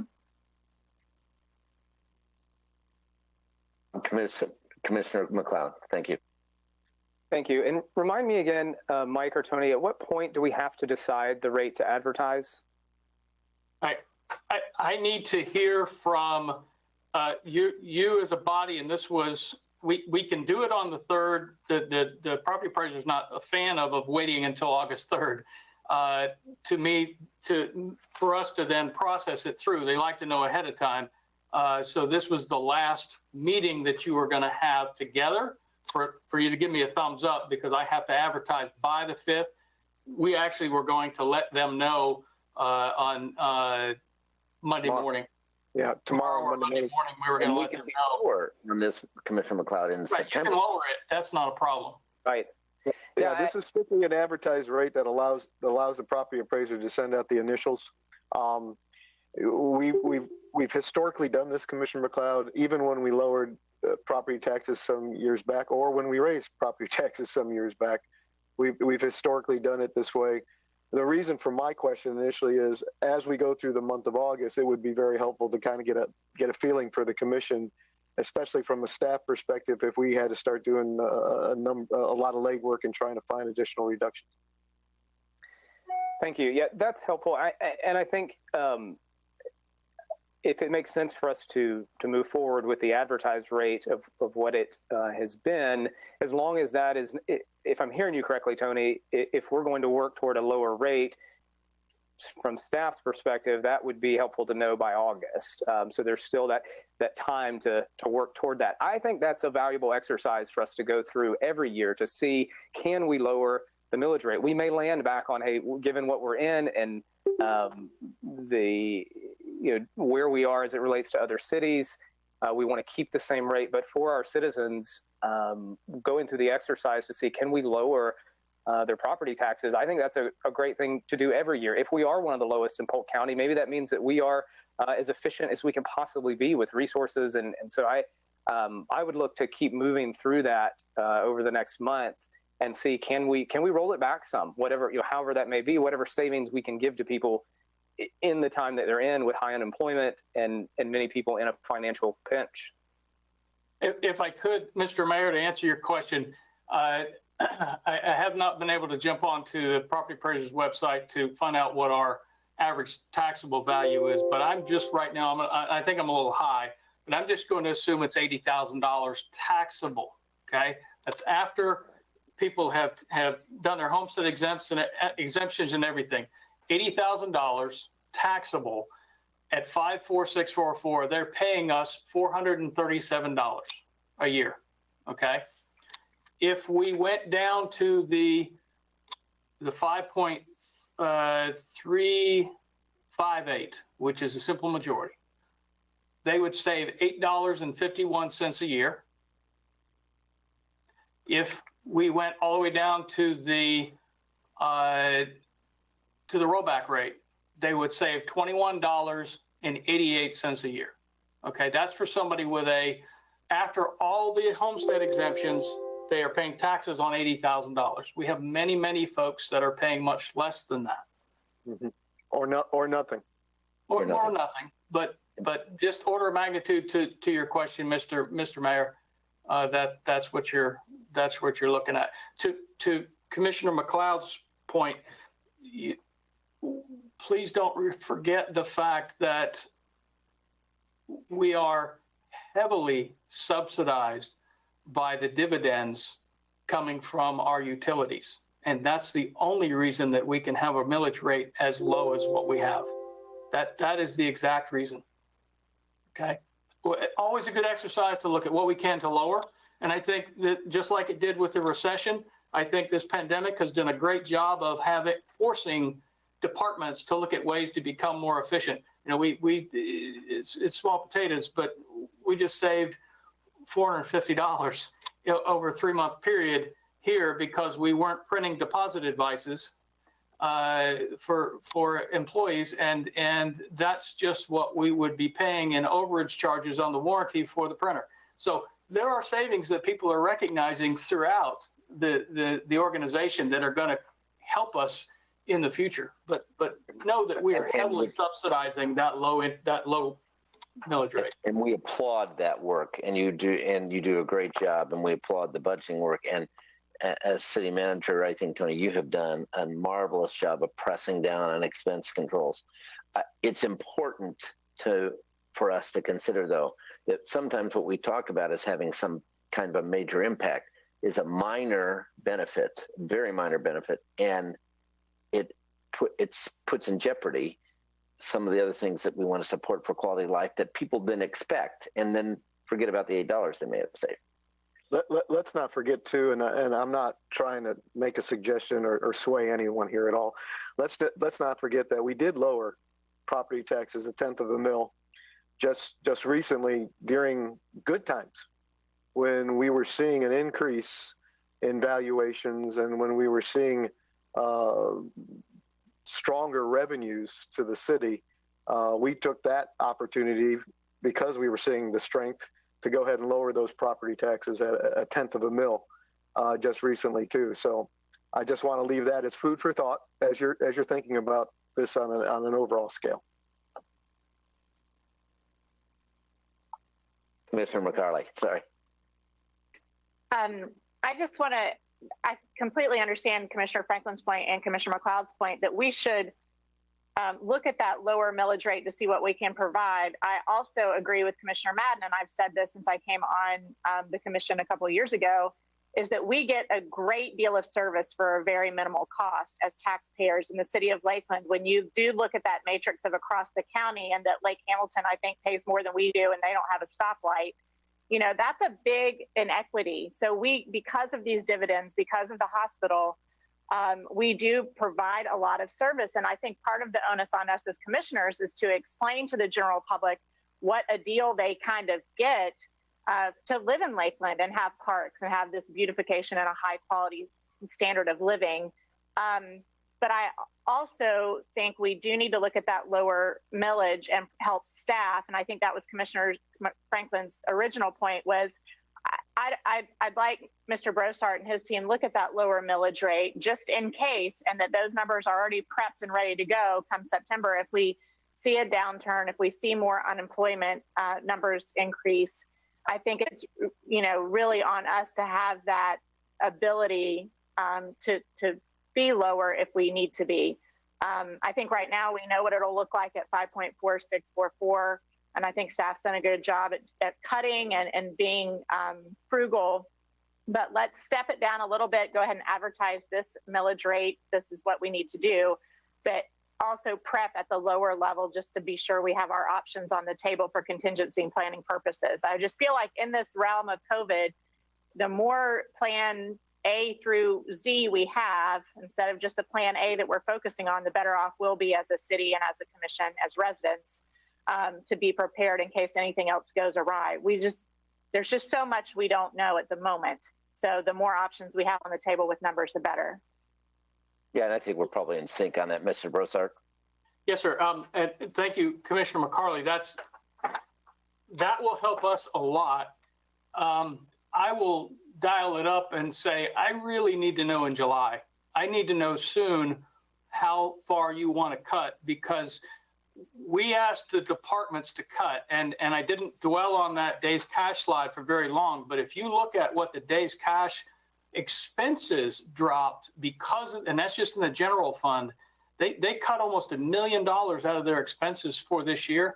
I'm not sure, Tony's going to go back and do whatever you want him to do, and I will help him, but I don't know how much more we're going to start cutting into training and the essentials before we start impacting services.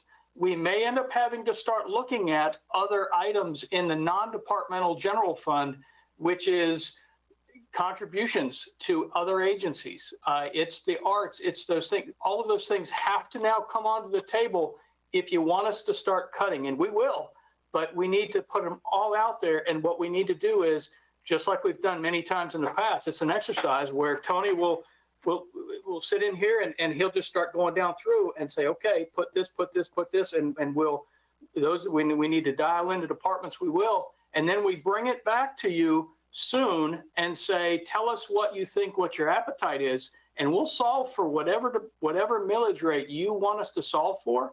But we really need to know soon, because it's, again, I'm praying that our conservative revenue numbers are way too conservative. And it was just mirroring what we saw during the last recession. But we really need to know sooner rather than later. And I think August is getting too far if we're going to have to start doing some serious cutting. So thank you. Commissioner Walker. Thank you, Mr. Mayor. And as I follow my dear sister, Commissioner McCarley, thank you for those comments. But I have to tend to agree with what Mr. Brossart is saying. We've been here before. Of course, it's been several years ago. And also City Manager Delgado has shared, we did a reduction even in our lean time, and what Commissioner Madden has already indicated.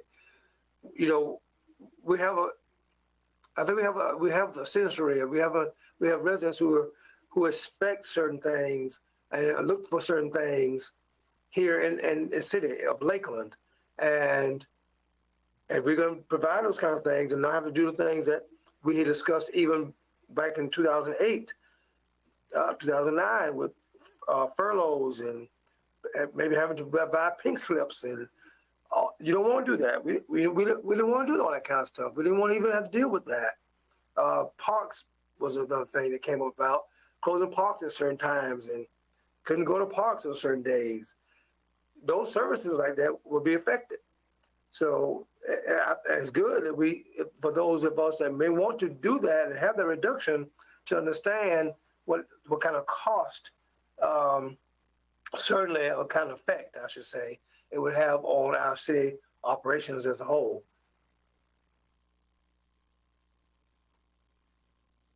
Commissioner McLeod. Thank you. And so I would go back to supporting the advertised rate of what it's been this fiscal year, but then going through that exercise, as my colleagues have mentioned, of seeing what does it look like if we did roll back at certain levels. If anything, that helps if we land on keeping the rate the same, to be able to explain why, not just a simple, well, it was recommended, so we rubber stamped it, but we've really gone through the exercise of what it looks like, what it means to our citizens and their daily lives, and can help with that message. Agree. More information makes the decisions more clear. And so I think that doesn't hurt a thing. So we would do, two other budgets essentially that with cuts in them that you'd come back to us with, and we could get and review perhaps before we get to the end of July, so that you have an opportunity to have that information and we can lock it down. I would anticipate that your budget's pretty narrow right now, and so that there may not be a lot of meat in it, but let's see if we have to cut out those things that are auxiliary in terms of provision.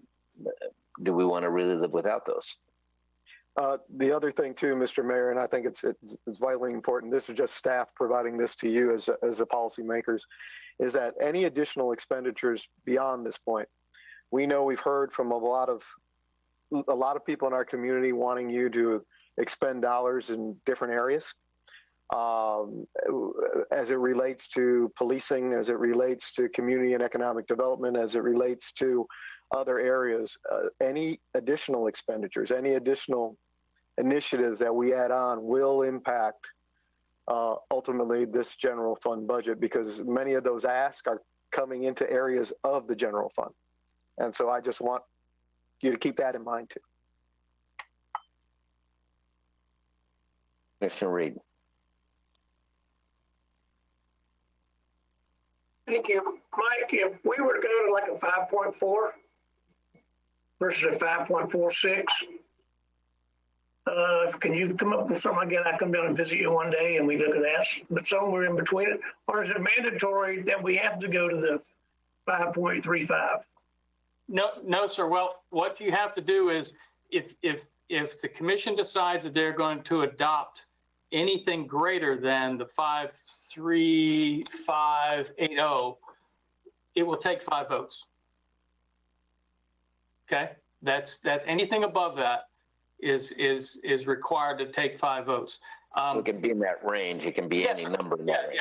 Yeah. And order of magnitude, sir, the round number, every 1/10 of a mil generates $600,000, round numbers. Okay, that's round numbers. So if you about 3 days, that's about 3 days. It's a little less than 2 days cash. Okay. So that's why we ended up losing 5 days over the 3-day period is the way it worked. But so for example, if you went back a 1/10 of a mil, then you're asking the city manager to cut $600,000 this year and every year going forward. If you did half of that, obviously it'd be about $300,000 a year going forward. So again, we'll work with whatever the majority wants us to do. We just need to know that as soon as possible because we're going to need to cut a little deeper than we are now, which is absolutely fine. That's part of our jobs. Thank you. There again, I'm watching California. It's not, I don't know if it's a good place to watch what they do, but invariably, they're making radical cuts in their closing restaurants, closing all kind of business, and I hope that doesn't. We've got a strong governor that's taken a strong stance on trying to keep Florida open. We're wearing masks, our numbers keep going up radically. Fortunately, deaths are going down at a rate that are not comparable to our amounts of positive testing. And of course, again, we see that we're probably scheduled for, you made a very profound statement, in 2022, we're probably going to hit a recession according to growth is going to slow down dramatically, what I understand. So it's going to be interesting, but we've got to have some foresight and look for those things to make this hard decisions today. Good. Any other comments from commissioners? Are you clear then on this in terms of what to do next, Tony, or not?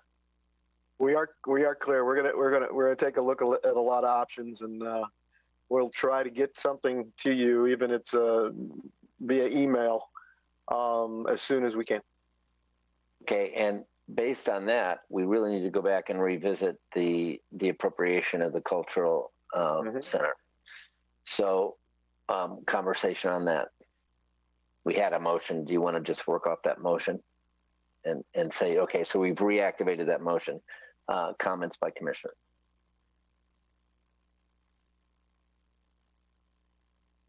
Okay, then the motion was to to not deappropriate the $200,000 for the cultural center. All those in favor signify by raising your hand. Opposed, same. Okay, that 5-2. 5-2. No, 5-1. 5-1 is Commissioner Reed only. All right. So we're through that. What's next, sir? We have. That's it for us. Just want to thank the commission for spending this morning virtually to go through the budget and to take a look at some of these pinch points. Obviously, look at that view. I'm going wherever Commissioner McCarley's at. That's where I went. That was just cruel. That was cruel. That was very cruel. That was really cruel. Oh man. But no, that's where I want to be. So I'll rush through this right now. I want to thank you all. We'll start working on trying to put together some options for you to take a look at. As you know, we have our agenda study tomorrow. David Shep will be with us to go ahead and I think he'll be with us Monday to do the legislative statement information. We will provide you the books on broadband in your office. You can pick them up when you want. If we can get those scores back by the 29th, we'll schedule August 1st, that policy review committee to go ahead and at least go through the scores and talk about next steps. So with that, thank you very much. Appreciate your time. I know it's tough doing this virtually, but we really do appreciate it. Commissioner Walker. Thank you, Mr. Mayor. Look like Mike Brozon has already been where Commissioner McCauley is. So, like he's trying to catch up. Yeah, a couple weeks ago. You're just trying to catch up with me. I got that. Okay, I said it. No, it turns pale again in probably a couple days. But if tomorrow, I don't know if it's going to be the right time, Mr. Delgado or Mr. Mayor, could we get some information about, or maybe you just want to send to me, maybe the only one who wants to hear about it. Our hurricane preparedness, taking into consideration COVID-19, what we're doing, what we have in place. I heard, it was mentioned even in the discussion with our Funding Center, how that facility would have to be one, I guess, go-to places if, something would happen. I know that even yesterday when pretty much of our city had the storm, the rainstorm, lightning damage kind of thing came through yesterday afternoon. That's just simple kind of things, with some flooding in some of our areas of the city. Just want to hear about what are we doing and what kind of steps are we having in place. I know the EOC with the county would be another emergency operations center, excuse me. That'll be something we'll have to be worked along with. But if tomorrow's not going to be the right time, or if you need to just talk to me personally, I just want you to know. Okay? No, we'd want to share this with all the commission. Obviously, tomorrow might be a little quick because there are still a number of conversations ongoing. The county is still putting together their program as far as the EOC. As you know, with COVID-19, the EOC at the county will not be what it's been in the past. The numbers are going to have to be reduced, the number of people that can attend. Normally, the city will send 2 or 3 or even 4 people to the EOC. That probably will not be the case. Our EOC here at the city will also have to see reductions, or we're going to have to use a much bigger building, very similar to what we did for strategic planning, in order to get the right personnel in the EOC. Joel Ivey and his team are already working on a state and national level to talk about assistance. Those numbers more than likely will be impacted, especially if we continue to be a hot spot in the nation. It's very hard for other utilities, whether they be water, wastewater, or electric, to send personnel down knowing that when they come back, they're going to have to quarantine for 14 or 21 days, and vice versa. If one gets sick, well, how do you take care of them here? So there's a lot of discussion still going on. As far as our normal hurricane preparedness, that hasn't changed. We're working with contractors. We've already solidified our contracts with those that are going to help us with clearing, maintaining the financial figures that Mike talks about. So we've got that already in place. The real questions are, how do we deal with the county and how do we deal with the national level with support? Those are the real questions. So I'll get with staff. We might not be prepared for tomorrow, but we'll get something to you, to everybody. Commissioner Madden. I just do want to say that earlier in the pandemic, I had an opportunity in my one-on-one when I was seeing the mounting unemployment numbers and grappling with a lot of our small businesses being closed down and having lost revenue. And really, you know, I know those that were in the room, Mr. Brossart and Tony and Joel and everyone, you know, I said, I like to panic early. I mean, I better see cuts coming from the city when, you know, folks in their businesses are making the cuts similar to what my colleagues have mentioned. And I don't think the conversation today would have been nearly as pleasant or as productive as it has been had Mr. Brossart and Mr. Delgado not shown the leadership that they have to make those tough decisions early, to make the call, to go throughout, you know, sound the alarm throughout every department that this is serious, we're not getting raises, we're having to make cuts and find efficiencies. And so I do want to say that as much as I still was harping on, you know, that loss, the bleeding at the RP Funding Center, and I love Tony Camarione's team, it would be an absolutely different retreat today had y'all not already done just such a tremendous job of getting us to this place and really being fiscally conservative. And so, you know, thank you so much for your leadership, both Mike and Tony. I appreciate it. And I'll just hitch onto that and say, in addition to COVID protection of our employees, the ability to have as many workers home as possible, and the retreat even recently to continue to encourage that. That's all great staff leadership, for which they're been very grateful for, and we are as well. Yes, we have them all nearby. Any other comments? Oh, Mr. Mayor, yes. Commissioners McCarley and Madden, I meant to say this at the beginning, had asked during the retreat for us to provide what the process we go through for reviewing the revenues and the level of threats. And we sent that to all of you. Take a look at some point, make sure that you're comfortable with it, and zip us any questions that you have about our thought process going into those different line items, especially in the general fund. That's the biggest piece. But again, thank you. Okay, we will. I think we're losing Commissioner McCarley, though. I think she's wanting to go to the beach. You can just see it in her face. Anything else from anyone else? All right. Thank you very much. We stand adjourned.